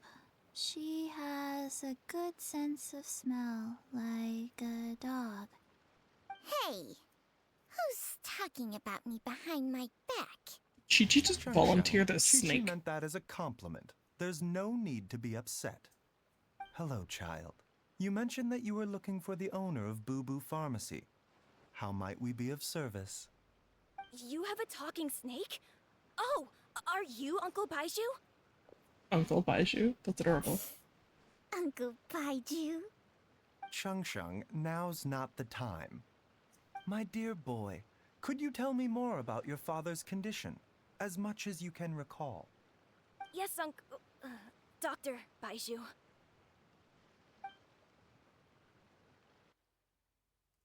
I see. And your family lives near Chingsa village, you say? I visit patients there frequently, but I don't recall ever seeing you or your parents. Uh-huh. My mom doesn't like meeting other people, especially during Lantern Rite. She always tells me to just stay at home and keep my dad company. That's a very sad life. Is that so? Ayu, by any chance, is your mother's name Jiangli? Whoa, yeah, it is. Do you know my mom, Dr. Baizhu? I certainly do. Gui, Chi-Chi, are there any pressing matters in the pharmacy at the moment? Ayu's parents are old acquaintances of mine, so I would very much like to assist with the search. Would the two of you have time to join me? Don't forget us two. We already told Ayu that we'd help. Oh, really? Well, that's wonderful. We are most grateful for your support. Chi-Chi and I need to clear up the shop front first, but once that's taken care of, we'll be right out to help you with the search. Family is very important. Thank you. Then I'll leave you to handle the pharmacy. Traveler, Paimon, why don't you come with me and Ayu? Let's start by talking to the Millilith guards at the city gates, see if they have an update.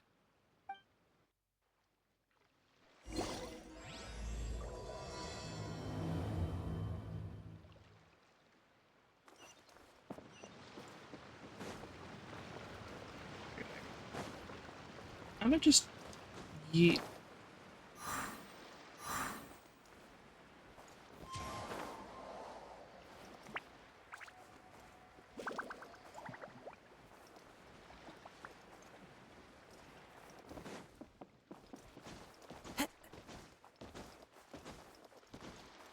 I doubt they're gonna have any information for us. They searched to the north, but couldn't find anyone who matched the description. Well, that complicates things. The city folks say there's no sign of him either. We need to start looking further afield. But where are we gonna get the people? Excuse me, sirs. Have you found out anything about my dad yet? Ah, hey there, buddy. Dr. Baizhu. What brings you out this way? The boy asked for our help, so we're here to join the search. Any new developments to update us on? Oh, thank goodness. We were just discussing how we're running out of manpower. As for updates, I'm sorry to say that we've searched the surrounding area thoroughly, but didn't find anything. The guards at the crossing up ahead said they hadn't seen anyone either, so we don't believe he was heading towards the Guili Plains. But it is possible that he was bound for Luhua Pool. Luhua Pool? The terrain there can be tricky to navigate. Let's hope he hasn't run into any trouble. You will? Oh, great. Sorry we weren't able to find your dad, buddy. That's okay. Thank you for trying. How soon did they actually start looking, though? Because I feel like he shouldn't have been able to get that far without being found.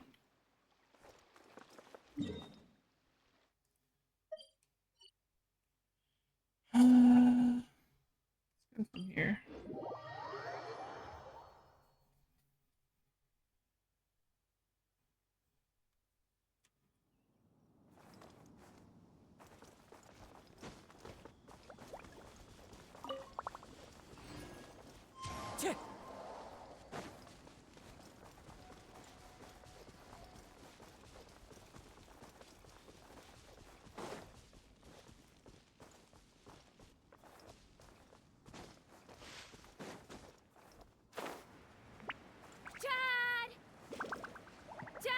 I'm assuming that's him right there. There's somebody over there.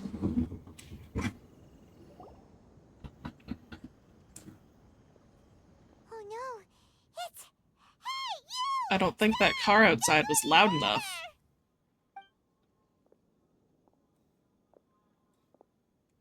So I'm gonna stop him? Watch where you're going!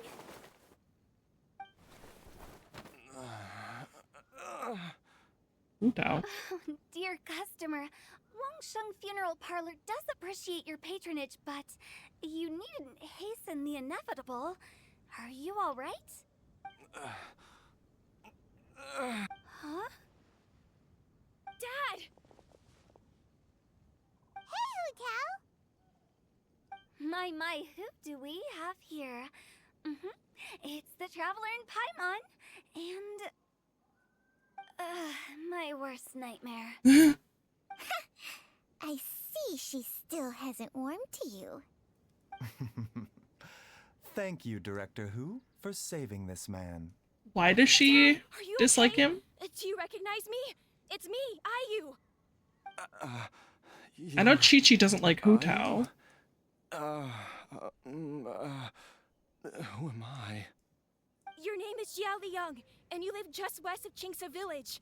You were supposed to come to Liyue Harbor to see the doctor. Remember? Does that jog your memory? Oh, my name is Jia Liang. Liyue Harbor. See the doctor? Yes, I'm Jia Liang, and I need to see the doctor. Wait, why do I need to see the doctor? Uh-oh. He seems in really bad shape. We need to get him back to Boo Boo Pharmacy right away. Sorry, Hu Tao. Gotta dash. Dinner's on us next time. Hold on. You mean on me? You're not seriously thinking of taking him to Boo Boo Pharmacy in this state, are you? Huh? Why not? What's the problem? Come on, Baizhu. Don't tell me you haven't noticed it. Didn't your master teach you how to spot the signs? Signs of what? Why do I get the sense that you spotted them right away, but you're planning to use it for your own ends? Use what? What are you talking about? Paimon's lost. So am I, don't worry, Paimon. There are traces of god remains in Jia Liang's system. Oh, yes, but more importantly, they're on the verge of an outburst. If that happens, the consequences will be unthinkable. Paimon, sorry. What? God remains? God remains? There's no need to worry, Director Who. I have methods of keeping them at bay. It is the sworn duty of all who practice medicine to cure illnesses and save lives. What reason would I have to neglect a patient in need who is right there in front of me? Besides, it was my late master's dying wish to be able to save this patient in particular. Perhaps out of respect for him, you could give me a day's grace so that I have time to treat him? Now you're bringing my great-uncle into this? Baizhu, just what are you planning this time? Merely to cure this man, nothing more. But of course, if you have any doubt as to my intentions, you are more than welcome to accompany me to Boo Boo Pharmacy and monitor my activities. Oh, really? I thought I was persona non grata at Boo Boo Pharmacy. You're being unusually generous today. Aren't you only not welcome because you keep trying to, like, mess with Chi-Chi? Okay, deal. We're not gonna solve anything by keeping Jia Liang here. I'm happy to do it your way, but only for my great-uncle's sake and the travelers, of course. You must be pleased you brought the Traveler along. Otherwise, this would have been a much more vexing ordeal. Well, time is of the essence. Let's get ourselves back to Boo Boo Pharmacy at once.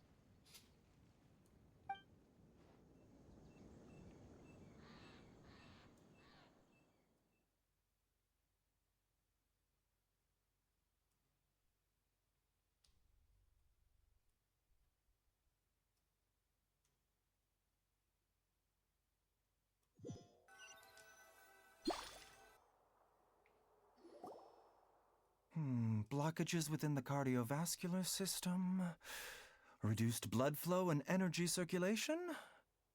I see. I suppose this must have caused the cognitive abnormalities. Dr. Baizhu, how bad is it? Can you cure him? Don't you worry. Baizhu's a really great doctor. He's sure to find a way. Isn't that right, Baizhu? Ayu, do you know when your father first started displaying these symptoms? I'm not sure. He's been like this for as long as I can remember. But it wasn't as bad as this when I was still little. So You it's are been still a long little. time indeed. No, I have a treatment plan in mind. We can start tonight. Come and see me again tomorrow morning. I promise that by then, Ayu will find his father healthy and lucid again. Thank you, Dr. Baizhu. Thank you so much. If you still have any misgivings, Director Who, please feel free to hang around for as long as you wish. However, it would be best if you step outside this room. A doctor must be able to focus when treating a patient. Any distractions heighten the risk of complications. Yes, of course, absolutely. I'll just go and look at the flowers or something. But I will be back in an instant at the first sign that something's amiss. See you tomorrow, Baizhu and Chung Chung. Bye for now, everyone.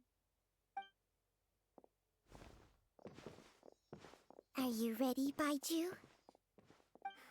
Ready as I'll ever be. I'm used to it by now. Come on, let's get started. What's happening?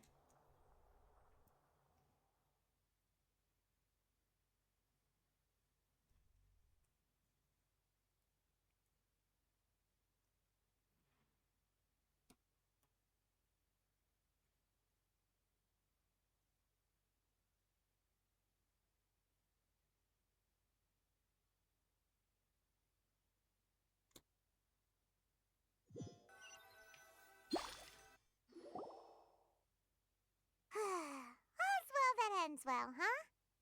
I don't think it's over, though. Kind of curious after hearing Baizhu mention those people from his past. What do you think they were like? Yeah, you must be curious too, right? Let's go see what we can find out while Baizhu's busy treating Ayu's dad.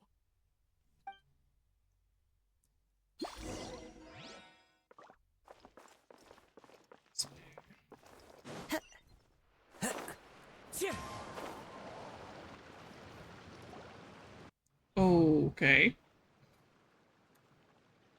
While I'm idling time on admiring the scenery, the spectacled snake-bedecked docs doing surgery. Hello, you busy bees, and what do you have to discuss with the funeral director today? Actually, don't tell me. Let me guess. From the looks on your faces, you've got some questions for me. Yes. Guilty as charged. So, we were just a little curious about Baizhu's master. What was he like? Oh, and also, how come you and Baizhu could tell so quickly that Jia Liang had God remains in his system? Huh? I thought I told you once before. Wangsheng Funeral Parlor was first founded to fight back against the vengeful wrath of gods defeated in war. Well, it is a dusty old tale by this point. Long story short, in the ancient world, dead gods were acting up, so our ancestors started purifying the air and burning the bodies of the deceased to guard the border between life and death. These days, we don't deal with the wrath of the gods anymore, but all the relevant know-how is still passed down to each generation, so we can identify gods' remains when we see them. Okay, Paimon gets it now. Wait, so how did Baizhu learn to spot them? Because he's a doctor? Most certainly from his master, who was also my great-uncle. Baizhu's master was my grandpa's younger brother, a former deputy director of Wangsheng Funeral Parlor. Wow, fancy that! Huh. So, if he was from Wangsheng Funeral Parlor, how did he end up as Baizhu's master? According to my grandpa, he and my great-uncle once went traveling together when they were young. They ended up at Chenyu Vale, where they met a pharmacist. That pharmacist must have cast some sort of spell on my great-uncle, because after that encounter, he suddenly announced he wanted to leave the family business and go practice medicine instead. My grandpa had a huge argument with him, but he couldn't convince him to stay. So my grandpa inherited the funeral parlor, while my great-uncle stayed in Chenyu Vale to practice medicine. They never spoke to each other again. Funeral director to doctor is a pretty big career change. Kinda hard to imagine. But why did it drive a wedge between them for the rest of their lives? That seems a bit extreme. Definitely If seems he had extreme. just become a regular doctor, there would have been no issue. After all, the Wangsheng Funeral Parlor wasn't unlike a regular doctor's clinic in the early days. But according to my grandpa, the pharmacist they met had a very ominous aura about him. And on top of that, the kind of medicine practiced in the Chenyu Vale tradition goes against the natural order of things. In what way? Don't know. My grandpa didn't know the specifics. And you've seen how wary Baizhu is around me. He'd never tell me anything. But even that says to me that he definitely has something to hide. One thing I do know about Baizhu is that he's obsessed with the idea of immortality. But whether that has anything to do with what he's hiding is hard to say. He's obsessed with immortality? Anyway, so I will be sticking around here for now to keep a close eye on the situation. Maybe tomorrow I'll finally figure out what he's up to.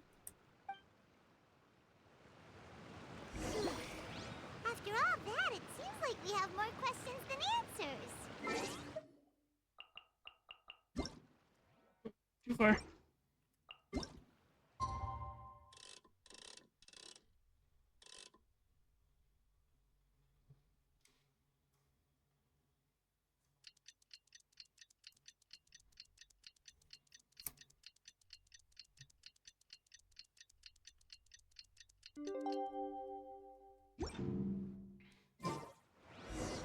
It's a new day!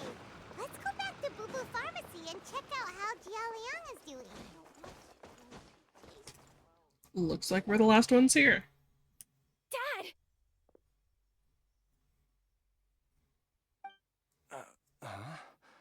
Oh, are you? Dad, you remember me! Yes, I remember now. Oh, Ayu, I'm so sorry. You must have been worried sick. Has your mom shown up yet? She's been gone for a while, hasn't she? Don't worry, Dad. I got the Adventurers Guild to help us look for her. And Dr. Baishu's gonna help too. Right now, all you need to do is concentrate on getting better. Great. That's wonderful. I can't thank you enough, Dr. Baizhu. I want to know My what pleasure, Baizhu did. Really. It's the least I can do to honor my late master's dying wish. If anything, I should be apologizing to you for not making the time to visit in all these years. Not at all, Dr. Baizhu. It's only because Jiang Li... What was her reason again? You're still in the early stages of recovery, so you'll need to take it easy for a while. Take it slowly and try not to overexert yourself. I suggest you stay at Boo Boo Pharmacy and rest for at least the next few days. Director Hu, do you have any further reservations about Jia Liang's condition? It seems like the evil presence is gone after all. You really did manage to suppress it, huh? But how did you accomplish this in a single night? That would be a trade secret, I'm afraid. If that gives you any cause for concern, you may continue to monitor Jia Liang for as long as you wish. Though I regret to say that Boo Boo Pharmacy cannot offer to reimburse Wangsheng Funeral Parlor for any revenue lost in the meantime. Oh, come on, Baizhu. I'm not that unreasonable. Do they usually do that? If he saves someone's life, he has to pay?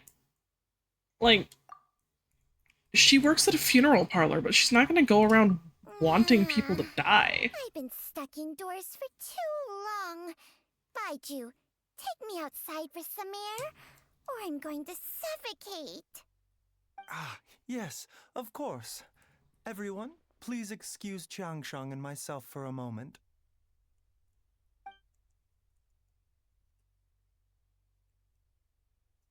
You're not super sus or anything. Suffering now, are we?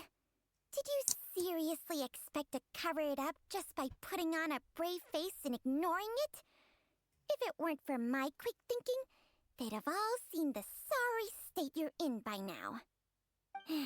But in any case, why must you keep this a secret from everybody? You should at least share your secret with one person you trust. Who's there?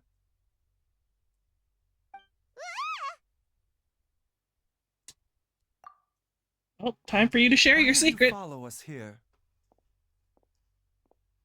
Oh, it's nothing. I just needed to get some air. It is absolutely not nothing.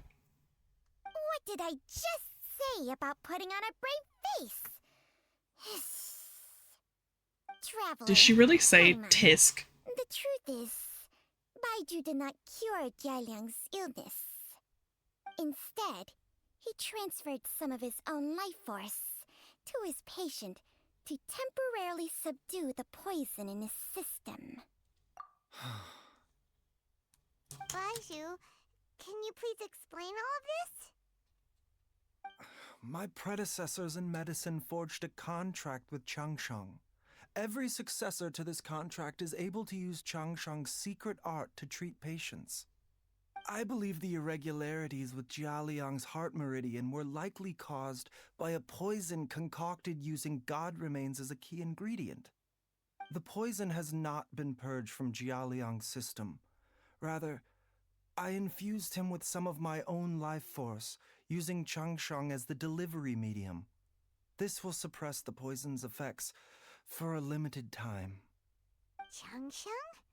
You can If it's just for a limited time, is it even worth it? Paimon always thought you were just Baiju's strange choice of a necklace. Hey, I'll have you know that I commanded the respect of even the Adepti back in Chenyu Vale. If anything, he is my mannequin. I was treating patients with Baiju's master's master long before he ever set eyes on his first medical text. Whoa. Guess you shouldn't judge a snake by its skin. Please, that's enough. You really okay? Wait a sec. Huto was saying that the branch of medicine you studied uses some pretty dubious methods. So, when you transfer your life force, does that mean you're actually damaging your own body? Hardly. Changsheng helps to keep my chi in balance, so there is no great harm done. Really? Still, Baiju's life force is not unlimited. We must find a way to neutralize the poison in Jialiang's body, and soon. Traveler, Paimon, would you lend this dummy a hand? He needs someone checking up on him, or he'll exhaust himself trying to accomplish everything on his own. Baizhu, don't you think you should seize this opportunity? You cannot expect to hide this from everyone for your entire life. Time will see that all secrets surface eventually. Entire life. Thank you, Traveler and Paimon. Huh. Paimon doesn't think we've seen this side of you. But there's no need to thank us. You've helped us out before. Has he? We haven't even met him all that often. The poison in Jialiang's system must have accumulated over a prolonged period. I think I should pay a visit to their family home and look for clues as to how he might have been exposed to it. Yes, I asked Ayu this morning before you arrived. He told me that his family lives in a secluded spot to the west of Qingsa village. Let's head there together once I've asked Gui and Chi-Chi to look after the pharmacy. As well as investigating Jialiang's exposure to the poison, we should also keep an eye out for Ayu's missing mother, my fellow disciple Jiang Li.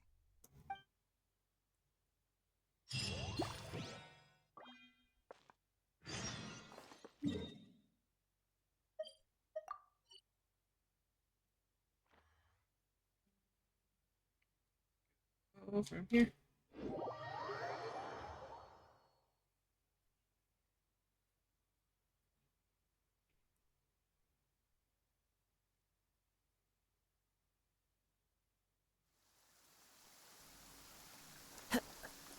not where I wanted to go. Go this way.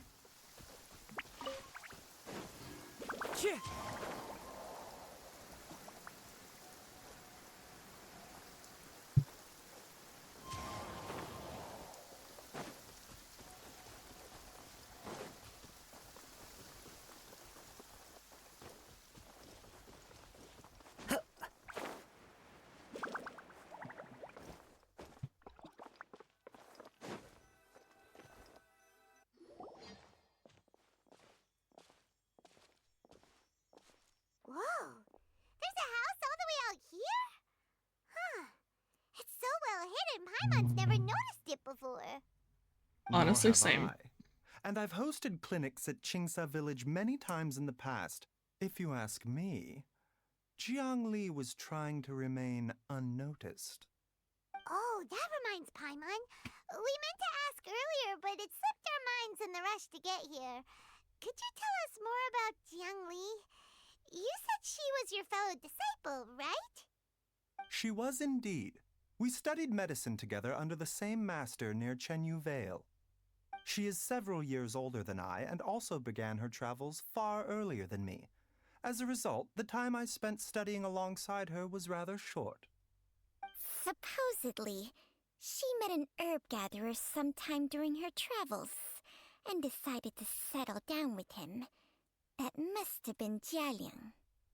Wait, Changxiang, are you saying neither of you had actually met Jialiang or Ayu before all of this? Jiang Li did occasionally come back to Chenyu Vale to see our master, but for whatever reason, she hardly ever talked about her family. The last time she visited us, she and master had some sort of quarrel. We never heard from her after that. It almost seemed as if she'd gone into hiding. Kind of did. What happened? I don't know. I did not witness the argument myself. Nor did master ever explain it to me. All he would say is that should I ever encounter Jiang Li or her family in the future, I should do everything in my power to help them. Oh, so that's why you went to such extreme lengths to help Jialiang. No. Even if my master had never said anything, it would still be my duty as a doctor to help him. My decision would have remained the same. Paimon never knew you were so selfless, Baizhu. Paimon always had you down as the sneaky, scheming type. Sorry. So a few words from me is enough to dispel all your suspicions, hmm? You ought not be quite so quick to relax your guard, Paimon. Sometimes even the good guys have their own private agenda. What the... Okay, that was the most suspicious sounding thing you've ever said. Let's leave the idle chatter there for now, hmm? Jiang Li has lived in this house for many years. There must be something here that can shed a little light on this whole situation. Let's split up, but if anyone finds anything, we'll examine it together. Okay.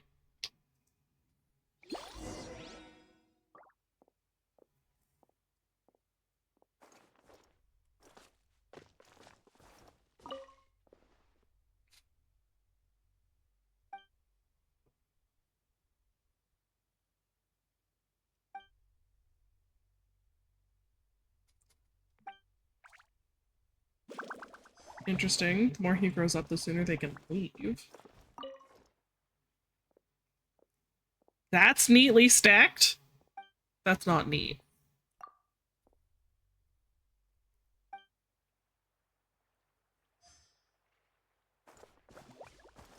I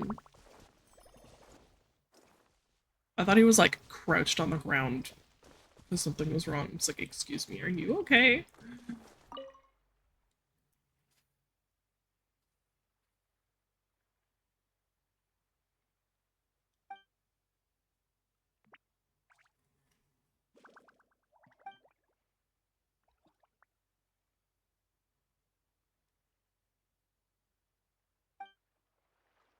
Oh. Traveler, Paimon, come quick! Coming!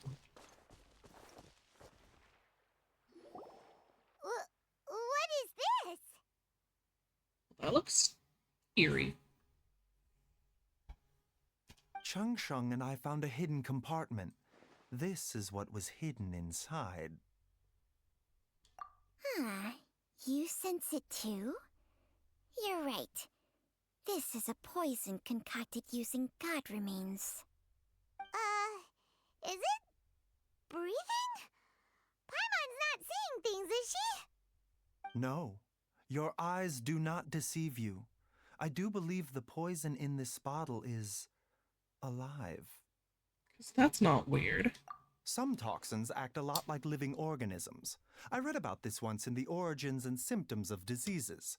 This ancient class of poisons consists of mother and minor loads, capable of sustaining a connection over vast distances. If it's a concoction of this kind we're dealing with, then both the poison in Jialiang's system and this one here are likely minor loads. Offshoots, essentially. Offshoots?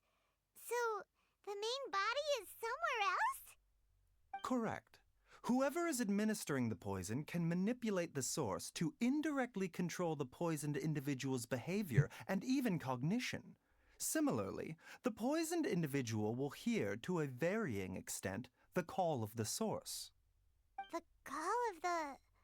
Wait. So, back when Jialiang ran off, maybe that explains where he was heading! Only one thing could have been drawing him there. The source of the god remains used as the poison's key ingredient, the mother lode. This is getting crazier and crazier. What kind of person would do all this just to poison Jialiang? Hey, why has everyone gone quiet all of a sudden? I mean, it's kind of Since obvious, this is it not? poison was carefully hidden away in a secret compartment.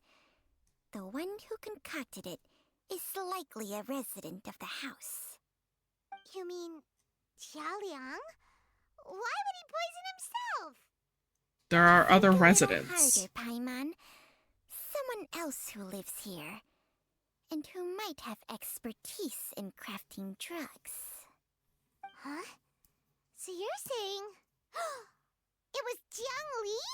Wait! Obviously. That doesn't make any sense either! Why would she poison her own husband? I agree. It makes little sense. Jiang Li does not strike me as the kind of person who would do such a thing. Look at the facts, though. How many people in the entirety of Liyue have the ability to concoct a poison from god remains? It's too early to draw any conclusions. We should question Jia Liang about it once he has made more progress in his recovery. Yes. According to the Origins and Symptoms of Diseases, the minor loads will disappear if the mother load is purged. So if we can find and destroy the source of these god remains, the poison will leave Jialiang's system without the need for any further treatment. Do you And know how do we anything do about that? god remains in Qingsa village? Even the history books have no record of this. The only ones who'll know anything are those old fogies who have been hanging around here since the beginning of time. Didn't you used to be on good terms with the Adepti, though? You sure they didn't tell you anything about this? Well, Changsheng's memories and powers are not what they were in her prime. These days, she has to enter a contract with a mortal and share their life force just to sustain her own life. I fear that such ancient events are long gone from her memory by now. Whoa, what? Enter a contract? Share life force? Sounds like some pretty spooky sorcery if you ask Paimon. Yeah, it's not that bad. Plenty of people would jump at the chance to join forces with a powerful being like me. With my assistance in rebalancing your chi, not only can you extend your lifespan, but you will also be stronger, healthier, and able to eat whatever you like with no risk of upsetting your stomach. Can I make a contract? And healthier? Wow, that's amazing! I just want to be able to eat whatever I want. Retire? You can let Paimon sign a contract with Changsheng for a few days. Unfortunately, Changsheng's contract has strict requirements regarding the host's temperament. None of her hosts have ever been exempted from these rules. I fear that I will be unable to accommodate your wishes, Paimon. Temperament? Hey! What are you trying to say? Did you just subtly insult Paimon to her face?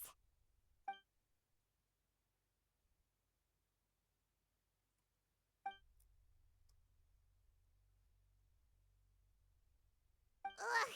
Paimon's mad! You're getting ugly nicknames, both of you! Baizhu, you're Mannequin Man! Changsheng, you're just a pain in the neck! This is exactly why your natural temperament makes you woefully unsuited to being my host. All right. Paimon's everybody, gotten calm bad with down. the nicknames. Back Those to aren't the as good matter as they at used to be. hand. Is there any way at all for us to seek counsel from the Adepti about this? With how antisocial they are? If it were up to them, they'd go their whole lives without showing their faces to the common folk. Actually, I'm pretty sure I could call literally any of them. What? Seems you're as well connected as they say, traveler. We are truly fortunate to have you on our side. Oh, if you're talking about who Paimon thinks you're talking about, you better do the honors. Obviously, he's not going to respond to you, Paimon. Oh, Xiao! You called? Seriously, Paimon? Gets Paimon every time. Are all Adepti in the habit of materializing out of thin air like this? Well, this is unexpected. Huh? It's you. Baizhu of Boo Boo Pharmacy. I do believe I've had the pleasure before.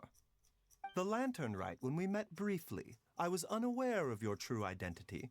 I must apologize for the discourtesy. Which Lantern Rite? Would that have been the first one? Because I never did that one. Our paths have crossed once before. I sense the presence of evil spirits. Is this why you called me?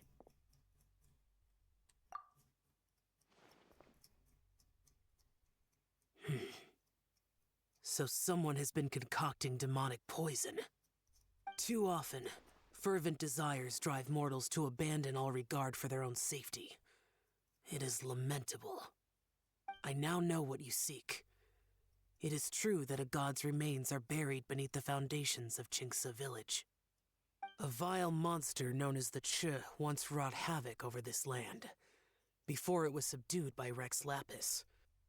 The land was finally cleansed of poison when Rex Lapis used statues in his likeness to seal the serpent's remains. Qingce village was founded some time after that. The seal is still mostly intact. If the Che is the source, then it must be some of its blood leaking from deep underground. However, its aura is faint and barely detectable. You will need to investigate further to identify the location of the leak. Okay. I do not like to intervene against mortals unless absolutely necessary. But when demonic forces are involved, things can spiral out of control. If that happens, be sure to call my name again. Of course. Nothing. Does he know her? I do not wish to sway decisions that are mortals to make, but immortality may not be the blessing that you imagine it to be. I shall treasure your words of instruction, Master Adeptus. Farewell. What a strange Adeptus. Rather different from the way I remember them. That's Xiao for ya! And thanks to him, we finally got some concrete info to go off of. If the god remains are leaking from underground, Jiangli must be paying a visit to a subterranean cave on her herb-gathering trips. Which means she's still there. Find the cave. Since she's supposed to be herb gathering right now. Master, there's a problem. Gwei? Did you run all the way from Boo Boo Pharmacy? What happened? Don't panic. Just catch your breath and tell me everything. It's Jiaoliang. What's wrong? He was fine one minute, and then he suddenly took a turn for the worse. Already? How? Based on past experience, he should have been fine for the next 3 days at least. It seems that my worst fears have been confirmed. Everyone, back to Boo Boo Pharmacy now!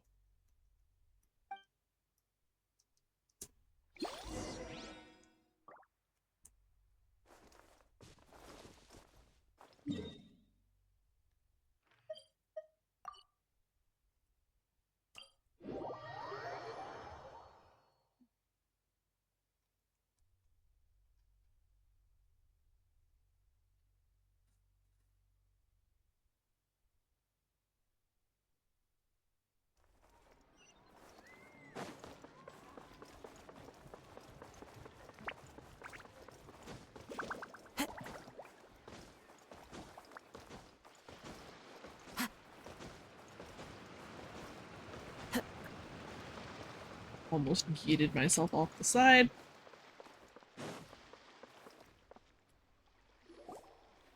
Dad, what's wrong? Dad?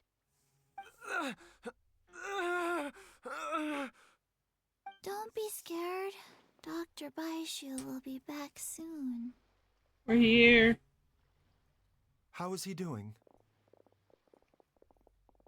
Dr. Baizhu, you're back! My dad was doing fine earlier, but then he suddenly started coughing up blood. Now he can't even get a full word out anymore. When Gui left, he was still conscious. But now... Gui, please take Jiaoliang to the back room and prepare for treatment. Yes, of course. Don't worry, Ayu. I will cure your father.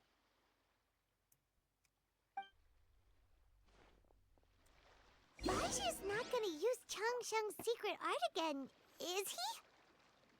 Does he have any other choice? No other way to save Jiaoliang?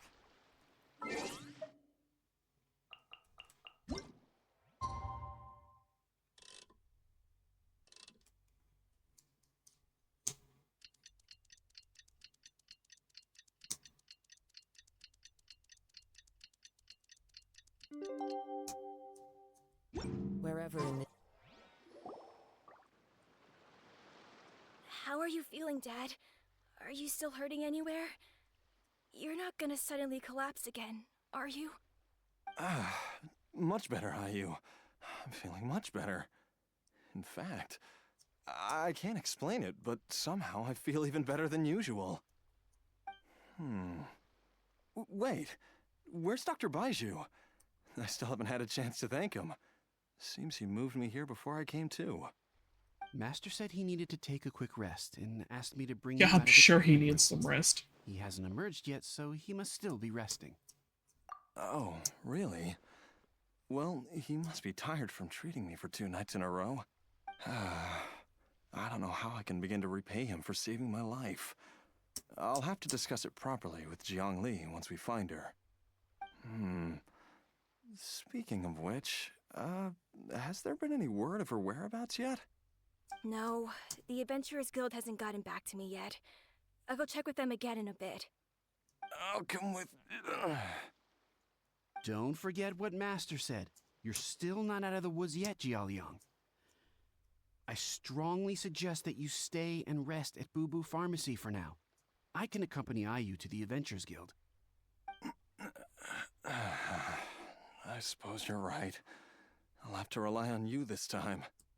Though, on the bright side, this means I can thank Dr. Baizhu in person once he's finished resting. Traveler, Baizhu hasn't shown his face ever since he went in to treat Jiaoliang again. Do you think he... Huh? Hey, wait up!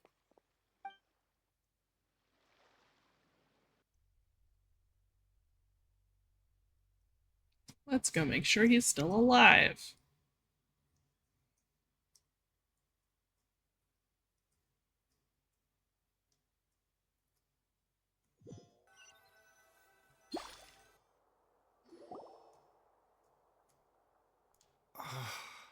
Huh? You're finally awake? That was far too risky, even with me here to help you balance your chi. There was no time. I had no other choice. In any case, it was not completely without benefit to myself. I managed to learn something. You did? Jiang Li's design is quite brilliant. She makes numerous innovations that I can learn from. Alas, if only there wasn't a catch. So, how much longer do you think Baizhu's gonna nap for? They've been outside waiting for you the whole time while you were asleep. Shall we at least go and show our faces? All right.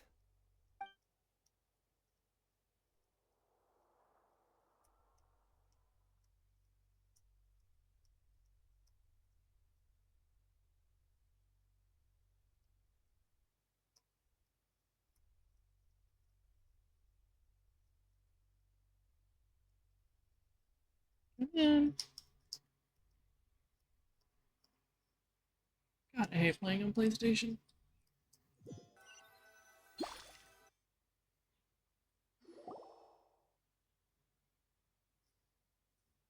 Surely he hasn't. There's no way he could have just... Who's talking behind our backs again? Ah! Baizhu! Changsheng! Of course. There's no need to be concerned. I merely had to transfer a rather large amount of life force on this occasion. But, with Changsheng's help, I will recover in time. Jialiang seemed fine yesterday. Why did he need more life-saving treatment again so soon? I made an error in my initial diagnosis. Jialiang is in fact suffering from more than one ailment. And as a result, his life force depleted at a greater rate than I had anticipated. What? You mean, even if you got all the poison out of him, he'd still be sick? Yes. But more pertinently, the poison in Jialiang's system is there precisely because it is being used to manage his underlying medical condition. Jialiang has a rare congenital heart condition, and ongoing treatment is essential to maintaining healthy functioning of his heart meridian. Left untreated, it puts the patient at risk of coughing up blood and fainting, and in the longer term, causes irreversible damage to the internal organs. Though it was created from god remains, this formula is not a poison in Jialiang's case. Rather, it's his medication. Had he not taken it all these years, he likely would have died a long time ago. Still, using poison to treat a disease is hardly a viable long-term solution. As time passed, and the poison accumulated in his system, it began to impact his cognition. Moreover, the longer he relied upon this medicine, the more resistant his body became to it. Jiang Li had to concoct ever greater quantities to ensure its continued efficacy, or he could have still perished at any moment. That explains why Ayu said his dad has been getting worse, and why his mom went off to gather herbs. God remains are extremely dangerous to be around, because humans have no natural defense against them. I shudder to think how many times Jiang Li has exposed herself to them. I fear that the situation is just as that Adeptus described. In an effort to save Jialiang's life, Jiang Li has abandoned all regard for her own safety. I never suspected that even Jiang Li would turn to the same path as so many others over the years. Perhaps this is the inevitable course of fate. To sacrifice one's own life to save others. To go beyond human means in order to do the impossible, whatever the cost may be. Well, I think that it's too early to say with any certainty what fate has in mind. In any case, I have stabilized Jialiang's condition for now, so our immediate priority should be to get ourselves back to Qingsa village and find out where Jiang Li is. Her regular exposure to God remains over such a long period will have been catastrophic for her health. And given that she's already been missing for several days, I am fearing the worst.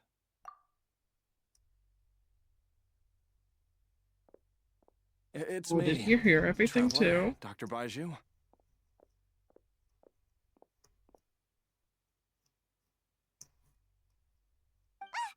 It's Jialiang!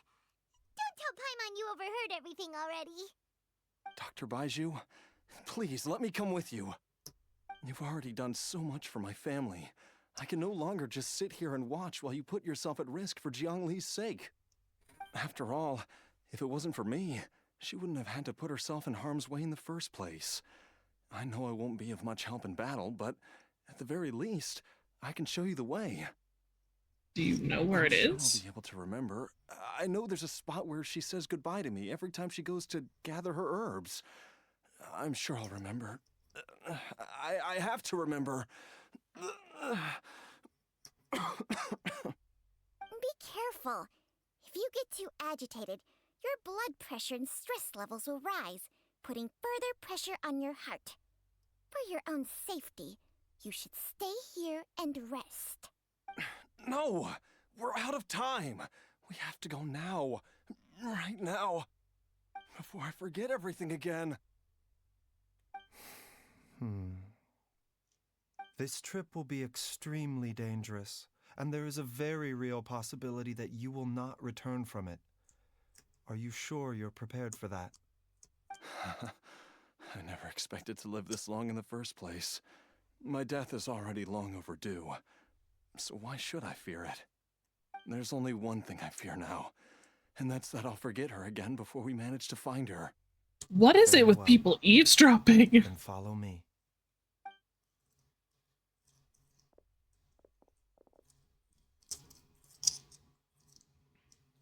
Chi-Chi is the only one patiently waiting outside the way she's supposed to. Dr. Baizhu, are you heading out again? Yes. This could be a long one. Could you please prepare a dose of the usual formula? Please add an extra measure of mistgrass pollen and 1 dose each of the ingredients from the 3rd and 5th compartments of my medicine cabinet. I hope it works.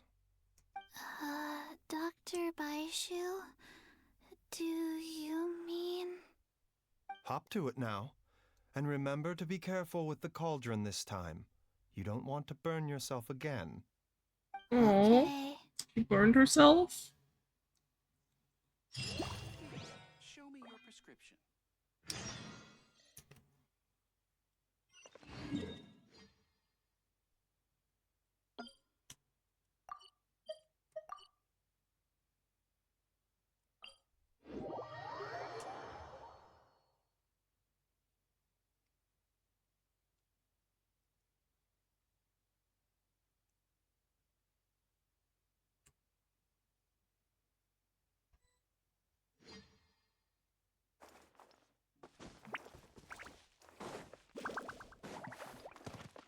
I definitely jumped, but alright, we'll slide. Wind Strider!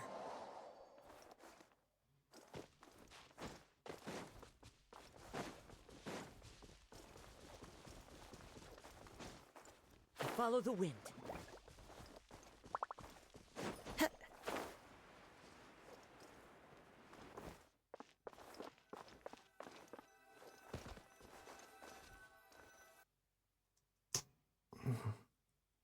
That strange feeling is back.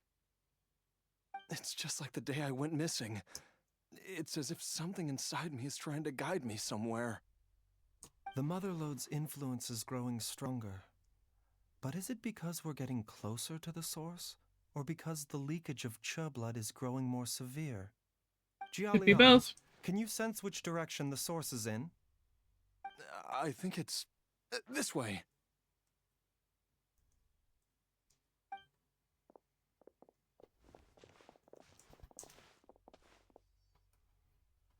Yes, I'm sure of it.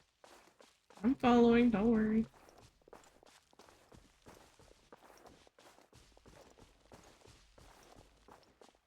feel a dull ache in my heart. This must be the way.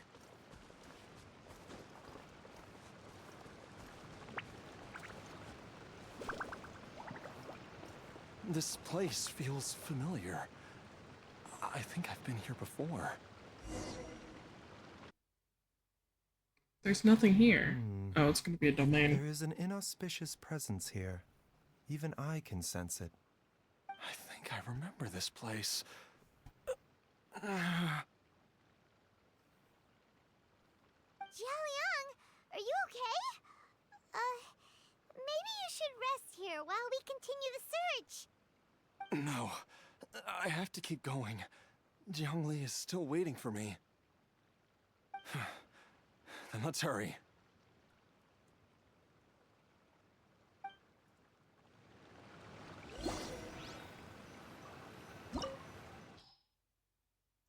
Geo.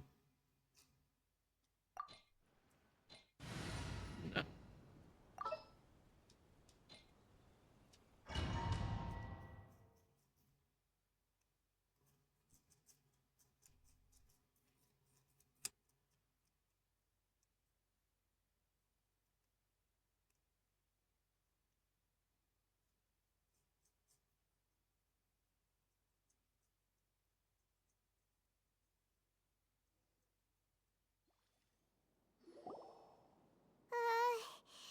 This place gives Paimon the creeps. Who knows what we're gonna find up ahead? The digging marks here appear amateur and rather old. I suspect it is a thieves' tunnel. A thieves' tunnel? Paimon has heard rumors about treasure around these parts before. Maybe it was the treasure hoarders that dug this tunnel. Judging by the tools they left behind, it's certainly a possibility. But why did they abandon this place without even stopping to pack up their tools? I remember now. She took me here once and told me that she'd found a way to save me in this cave. But she said that the method would cause me to, curses. Why can't I remember what she said? Easy, Jiaoliang. Come on, let's keep going.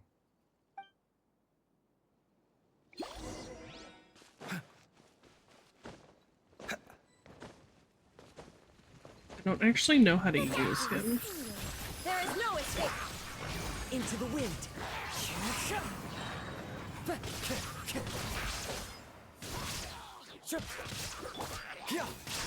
Mind the side effects.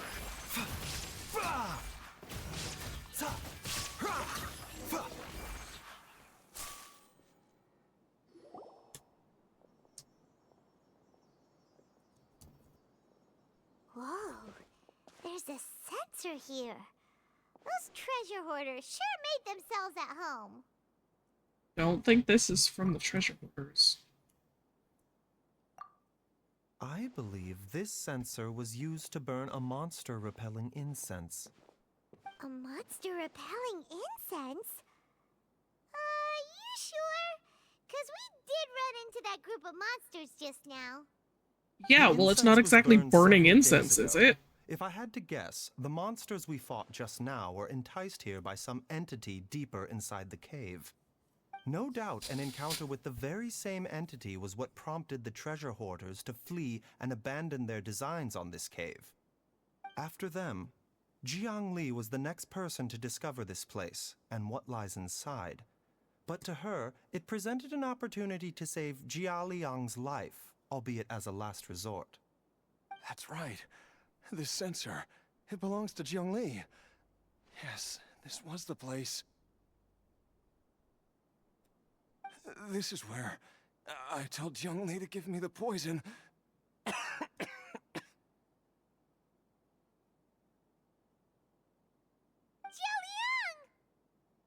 I'm fine.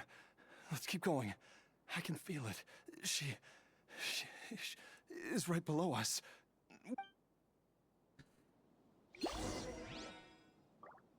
Okay.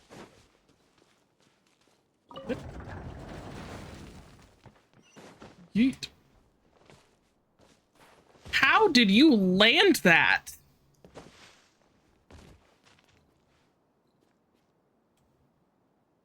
I mean, I'm not gonna complain that you didn't take damage, but like, how the fuck did that not hurt you? I can feel it. We're getting close. We're almost there. It's right up ahead. The place where we made a pact together to...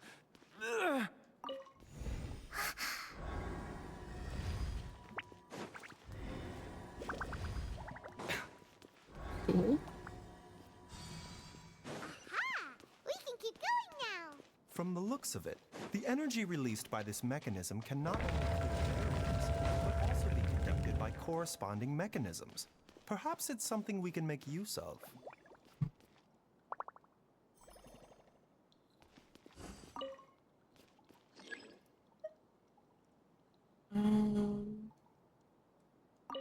Can it reach that door over there? Probably not. So that way.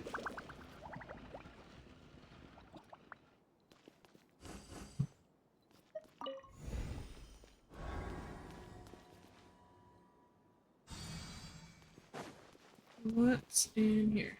Treasure. Very pathetic treasure chest, but alright.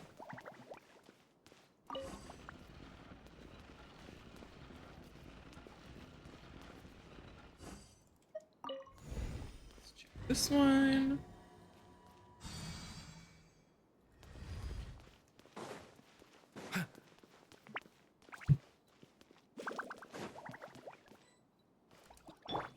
Illusion shot. A bigger pill to swallow. Mind the side effects. He really does cough when you try to run, doesn't he? It's very sad.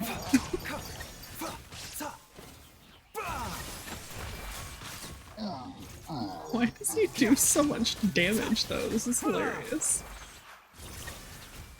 Oh look, there's more. Shine down. I don't think so. Fuck off. No touchy. Health comes first.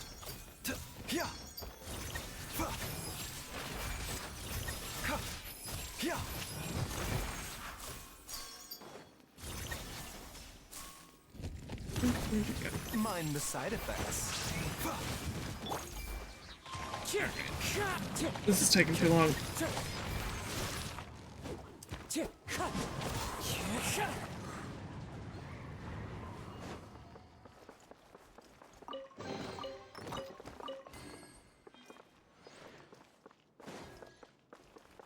Is this the way I'm supposed to be going? But what about that other door? I wanted to see what the other door was.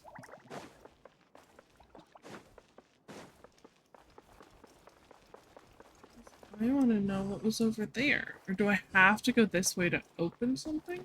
No. This track goes all the way around. Oh, it doesn't go. It just goes in a square. That's... I see. Maybe. I don't fucking know. Time to go.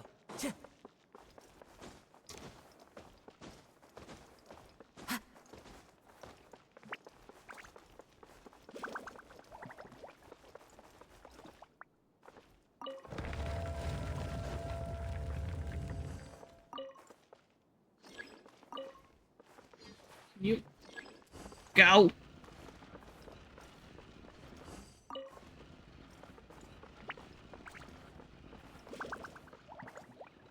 There we go. So this one opens the door. Is it? How do I activate this one? Oh, I get it, I get it.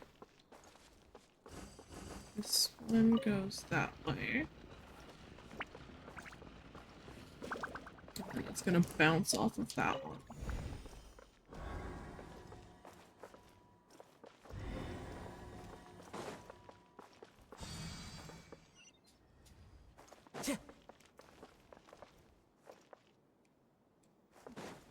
Time to go.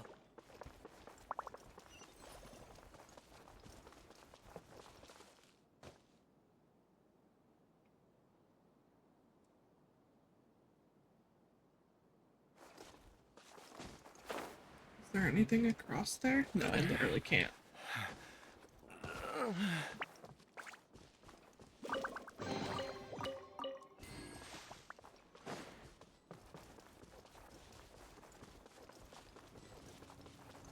So this is why they wanted you to bring Geo.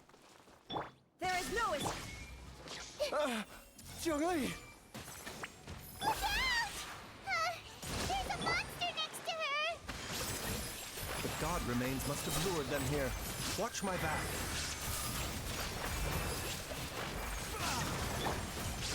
One with nature, as one with wind and cloud.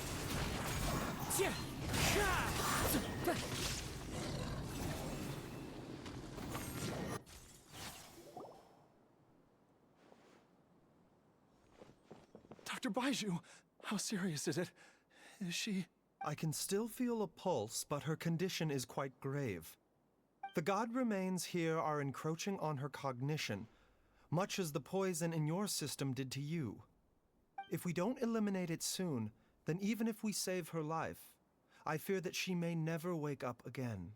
Okay, but if we get rid of it, then he's gonna die. Let's destroy the remains right away! It's not as simple as that. Don't you remember what Baizhu said? The poison within Jialiang's body is inextricably linked to the god remains here. If the source is purged, the poison in his system will stop having any effect. And the poison within Jialiang's body is keeping his heart condition under control. So, if it stops working... Oh no. Are you saying... Indeed. Yeah. If the god remains here are purged, then your life will come to an end. I wondered when this day might come. Wait! But we've all been working our butts off to save Jialiang's life! After all that, we can't just give up on him! Baizhu, you're a great doctor! Surely you gotta know of some other way we can save him, right? You could continue to take the poison, which would buy you some time.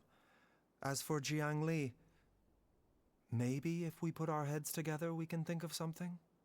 It appears to me that she was striving to concoct your medicine for you, right up until the moment when she lost consciousness.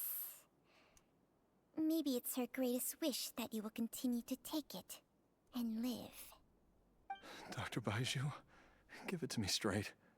How long does Jiangli have? The god remains have reached her internal organs.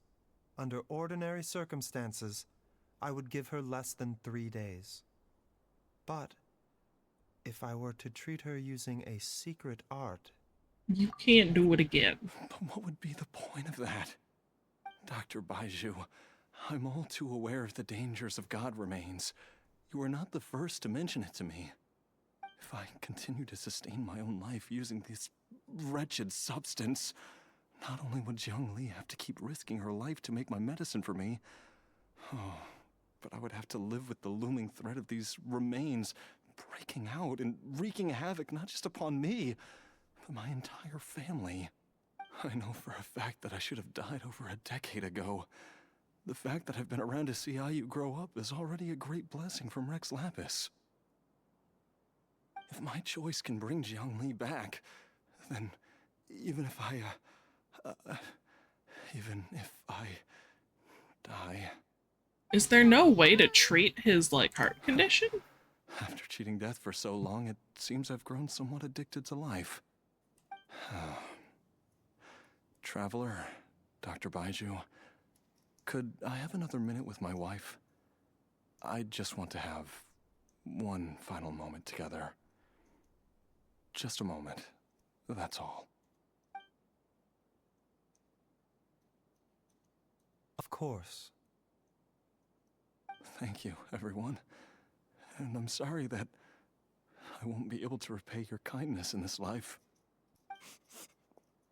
Jialiang, Baizhu, Changsheng, is there really nothing else you can do? I am sure that over the years, Jiangli will have tried all the conventional methods known to humankind. As for less conventional methods, I have little expertise besides Changsheng's secret art. Mortals are fated to grow old and pass on when their natural lifespan runs out. If it were so easy to combat the natural processes of aging and death, Zhongli would not have had to resort to unnatural methods. What a crazy situation! Jiangli risked it all to save Jialiang's life, and now Jialiang has to sacrifice himself to save Jiangli! I've seen many final farewells in my time, but I can never get used to it. In the human realm, all things must come to an end. Is it not a fitting end to die for a worthy cause? At least, that's what generations of masters before you have always believed. The path they chose was indeed a heroic one. But when I think of those who would willingly sacrifice themselves for others, I cannot help but think that theirs are the lives least deserving of death. When all this began, we agreed that once Ayu was old enough to help you gather herbs, it would be time for me to go. If you could only see him now. He took me all the way to Liyue Harbor to see the doctor. And he even got the Adventurers Guild to search for you. So, I know that you'll both be okay without me.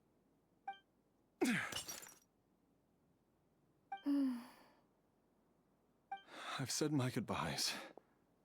Breaking the bottle doesn't actually do anything. Do what you must. As you wish.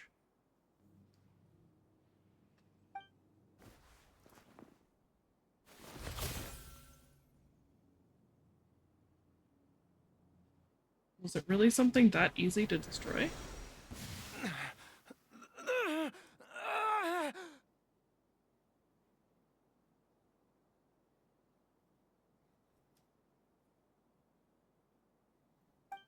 It will eat away at both your cognition and your memories. In the end, you'll become little more than a shadow of your true self.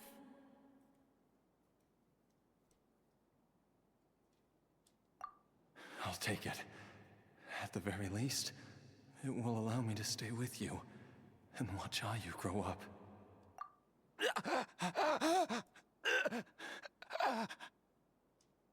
Mom, something's really wrong with Dad.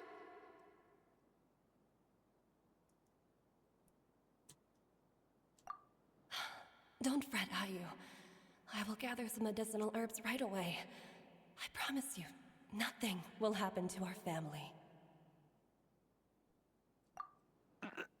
Promise you can keep? Why would these memories come to mind now? The longer we live, the tighter we cling to what we have.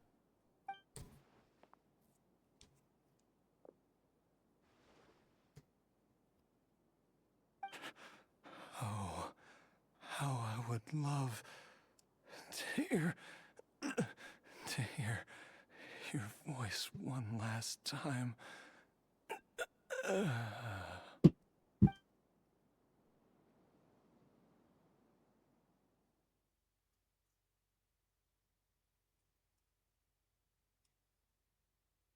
All right then.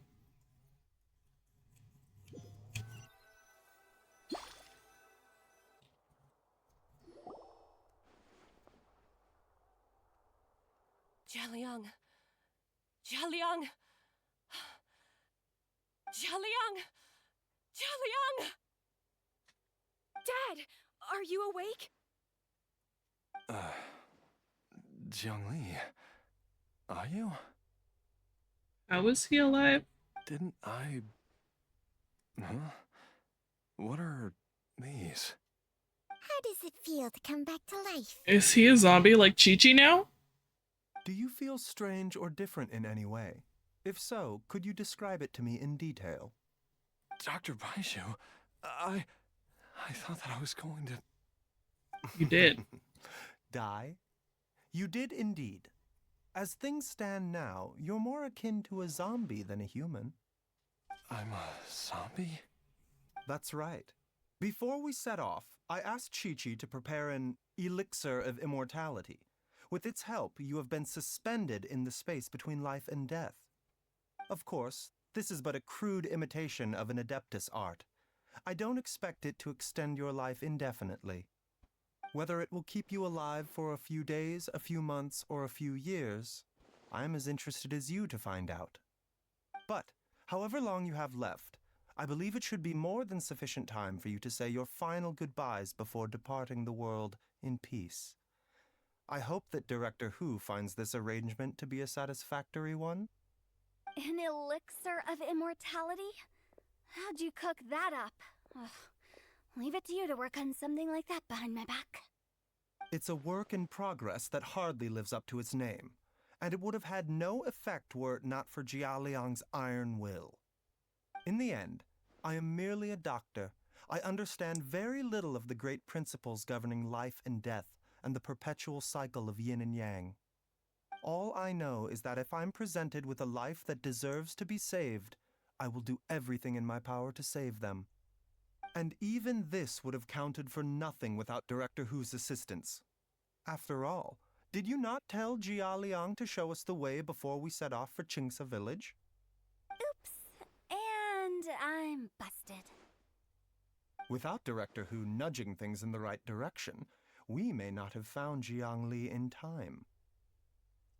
No wonder he didn't mention the elixir back then. I thought he was being frank and transparent with me for once, but apparently not. Director Who told me to keep her suggestion a secret, but it seems nothing escapes Dr. Baizhu's attention. Never underestimate a serpent's sense of smell. All I wanted was to help Jia Liang find his missing wife as soon as possible, so that he could be on his way to the afterlife without any unfulfilled wishes making the journey more difficult than it needs to be. Leave it to Boo Boo Pharmacy to snatch the perfect opportunity right out of my hands at the last hurdle. Never mind. I'll just have to put it down in the books as a deferred consideration. One Chi-Chi was enough of a conundrum. The last thing I need's another one. If I'd known this was coming, I'd have whisked him off to the Wangsheng funeral parlor the moment I found him. You stay away from my dad! When I grow up, I'm gonna become an even better doctor than Mom and Baizhu, and cure Dad for good! Not sure that's possible, kid, but alright. Oh, is that right? Well, you wouldn't be the first person who's tried to put Wangsheng funeral parlor out of business. If you're serious about it, you'll have your work cut out for you. Traveler, Paimon, I'll catch you all another time. Is she finally gone? All's well that ends well. If you ask Paimon, we should probably do something to celebrate this hard-earned family reunion. You mean get something to eat? At times like this, a grand celebratory feast is in order. It feels like it was a whole lifetime ago when I last talked with Zhongli and Ayu around the dinner table. Yay! Paimon can't wait! Alright, first things first, off to the market for some fresh ingredients. Let's go! Wait, we're gonna cook something? We're not just gonna, like, go to a Wait restaurant? up! I'll come too! Baizhu, thank you so much for everything you've done for us. Don't mention it, Jiangli. I was just doing my duty. Just your duty, huh? Baizhu, Changshang, would you mind if we took this conversation outside?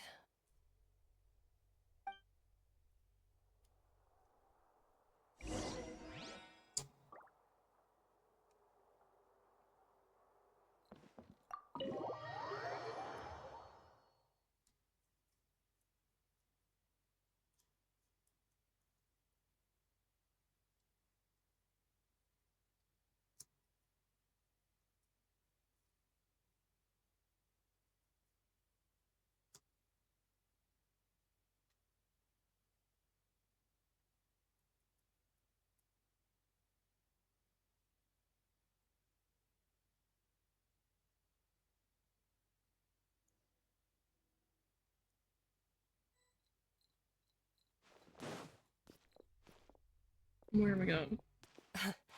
Time flies. It's been so long since we bade each other farewell in Chenyu Vale. Changsheng, you're the same as ever. You haven't changed one bit. You, on the other hand, have changed a lot. You're right. My younger self would have never imagined that things would one day turn out this way. Or that you'd turn out this way, Baizhu.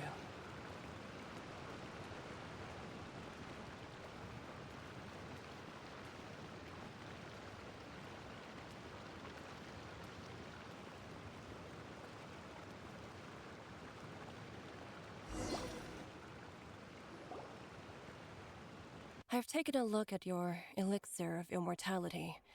It's not altogether dissimilar from the poison I concocted in terms of the way it functions. I have to say, Jiangli, it was a stroke of genius to use poison to maintain life. I hope you're not too upset at me for copying your methods. No, not at all. With your intellect, even if you'd never seen my poison, I believe you would have eventually arrived at the same approach. But I'm still impressed by how quickly you managed to gain such a thorough understanding of it. Jialiang's still only been in your care for a few days. Not just that, you even managed to improve upon the original formula. That cannot be explained by intellect alone. Baizhu, be honest with me. Did you try out some of the poison on yourself? Did he? Huh. Told you the truth would surface sooner or later. Life force isn't the only thing that Changsheng's contract lets you transfer between bodies, is it? Nothing gets past you, Jiangli. You are correct. Besides life force, Changsheng's secret art also allows for the transfer of toxins and diseases. When I treated Jia Liang for the second time, I transferred some of the poison from his body into my own. Not only did this allow me to alleviate the burden on him, but it also gave me an opportunity to study its properties. There is no need to worry about any long-term consequences to my health, however. Now that the source has been destroyed, any remaining poison in me will have already dissipated. But you took such a huge risk. If we hadn't destroyed the god's remains back there, then even you might have... What am I saying? I'm in no position to criticize you for this. The reason I left our master and went into hiding all those years ago was that he was getting old, and I didn't want him using up any more of his own life force to treat my husband. But in the end, how were my methods any different? I risked one life to save another, and then you tried the poison on yourself too. It looks like both of us have ended up going the same way as our master before us. Are all disciples of Chenyu Vale destined to turn out this way? To live a short life, having given away our own for the sake of others? To fight relentlessly against the natural course of life and death, whatever the cost? Maybe our fate is sealed the moment we decide to study medicine. We are doctors, Jiangli. We ought never say that anyone's fate is sealed. Baizhu, I can tell that, over the years, you've used the contract with Changsheng to transfer many diseases and toxins to yourself. There are so many that, some of them, I don't even recognize. Can you still stop before it's too late? I think you know the answer, Jiangli. Every one of us from Chenyu Vale believes in the same thing. Hey, food's ready! Mom, come and join us. The Traveler taught me a load of new recipes and said even Dad will be able to taste them. Come and try them out. Yes, darling. Mom will be there in just a second. Hey, slow down. Baizhu, I know I won't be able to convince you, but please don't forget that if one day you're not around anymore, Chi-Chi, Gui, and all the friends who have grown fond of you. They will all miss you dearly. There's no need to worry, Jiangli. I know what I'm doing. I can only hope so.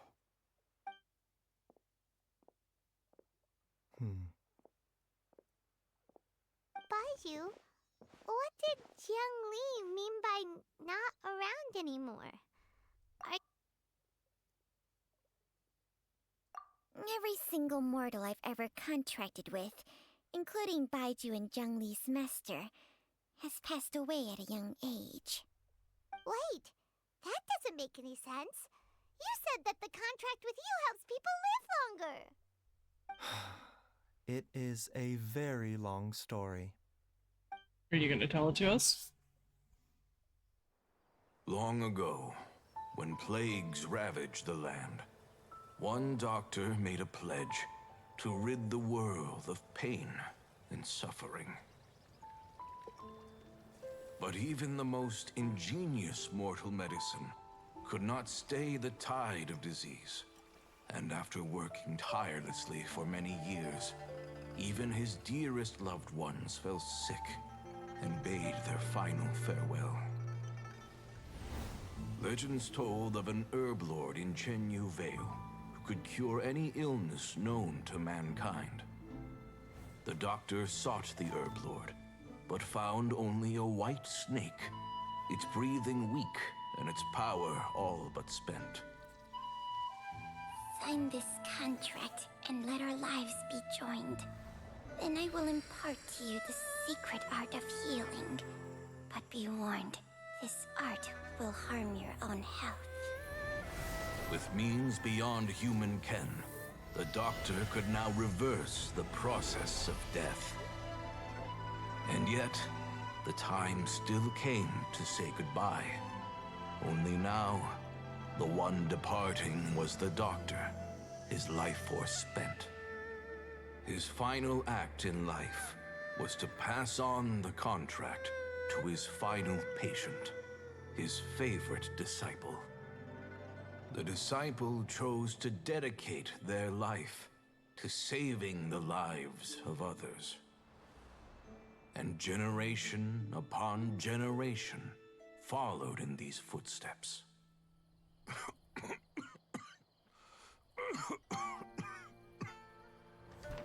Since I inherited this contract, I've always respected the path taken by my predecessors, and followed it myself unquestioningly.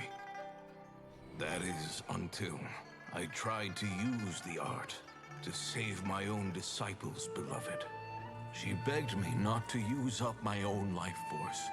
She said that this art is a poison chalice, an evil and unnatural practice. She did not wish to sacrifice one life for the sake of another, when both were lives she treasured. Only then did it occur to me. Did I not suffer when my master passed away, just as patients' families do at their loved one's deathbed? Are not the lives cut short by this contract just as worthy of saving as any patients? What is this contract to us?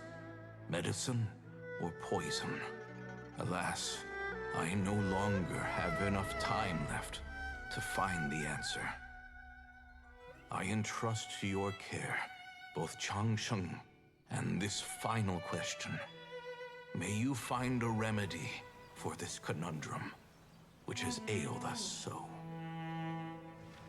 Time and again, no matter how much I try to warn them or balance their chi, I can never save them. And you? What's your answer? If I abandoned the contract and left you without a host, what would happen? I suppose I'd spend my final moments taking a nice nap on Mount Yaojun. Then I'd be reunited with my old friends and your predecessors. Then it's decided. If there's a life in front of me that deserves to be saved, why shouldn't I do everything within my power to save it? Once again, it's the same answer. So be it. Close your eyes. Who knows how many more people will take on this contract? None. This contract will end with me. My contract has strict requirements on the host's natural temperament. All my hosts have been most pure of heart. But when one with an altruistic nature gains access to this art, they are more seduced than the average person by the miracle of overturning the laws of life and death. Though they know better than anyone else the fate that awaits them, when faced with the sorrows of humanity and the pain of losing their nearest and dearest, they cannot help but reach beyond human means. They are like moths that throw themselves into the flame, seeking a glimmer of hope in a dark world filled with pain and suffering. So, Baizhu, does that mean... I suppose that would make me a moth that yearns for the light, but doesn't want to be burned to a crisp. Changsheng's art can transfer pain and suffering between people, but it cannot reduce the total amount of pain in the world. It's just like we witnessed. Either Jia Liang feared for Jiang Li's life, or Jiang Li grieved over Jia Liang's sacrifice. I have nothing but the utmost respect for my predecessors, who sacrificed their lives for their principles. But I do not wish to join their ranks, nor do I wish to pass on this contract to anyone else in the future. Huh? But didn't you already transfer a ton of diseases onto yourself? What makes a poison poison?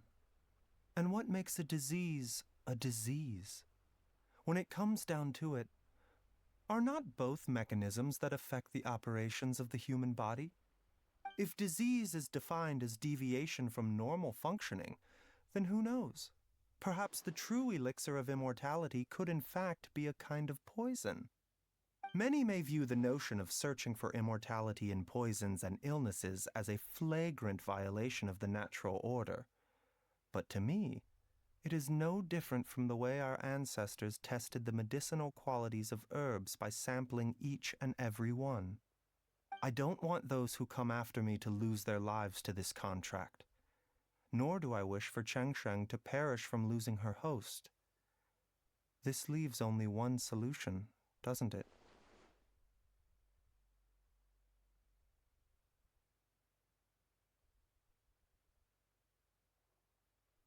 Precisely. I will be Changsheng's final host, and the tradition of passing down the contract will end with me. Even the gods of old struggle to achieve true immortality. First you want to save others, then you want to save yourself. Now you even want to save me. You're getting greedy, Baizhu. But isn't wanting to have it all what makes us human? For a selfish moth like me, who's afraid of the flame yet yearns for the light, the only path forward is up towards the moon. For once, Paimon just does not know what to say. Dr. Baizhu, Traveler, what are you still chatting about? The food's about to get cold. We also have coconut milk for Changsheng and Paimon. Okay, fine. Let's go grab some food. Paimon has a bunch of burning questions, but they can wait till after we've eaten.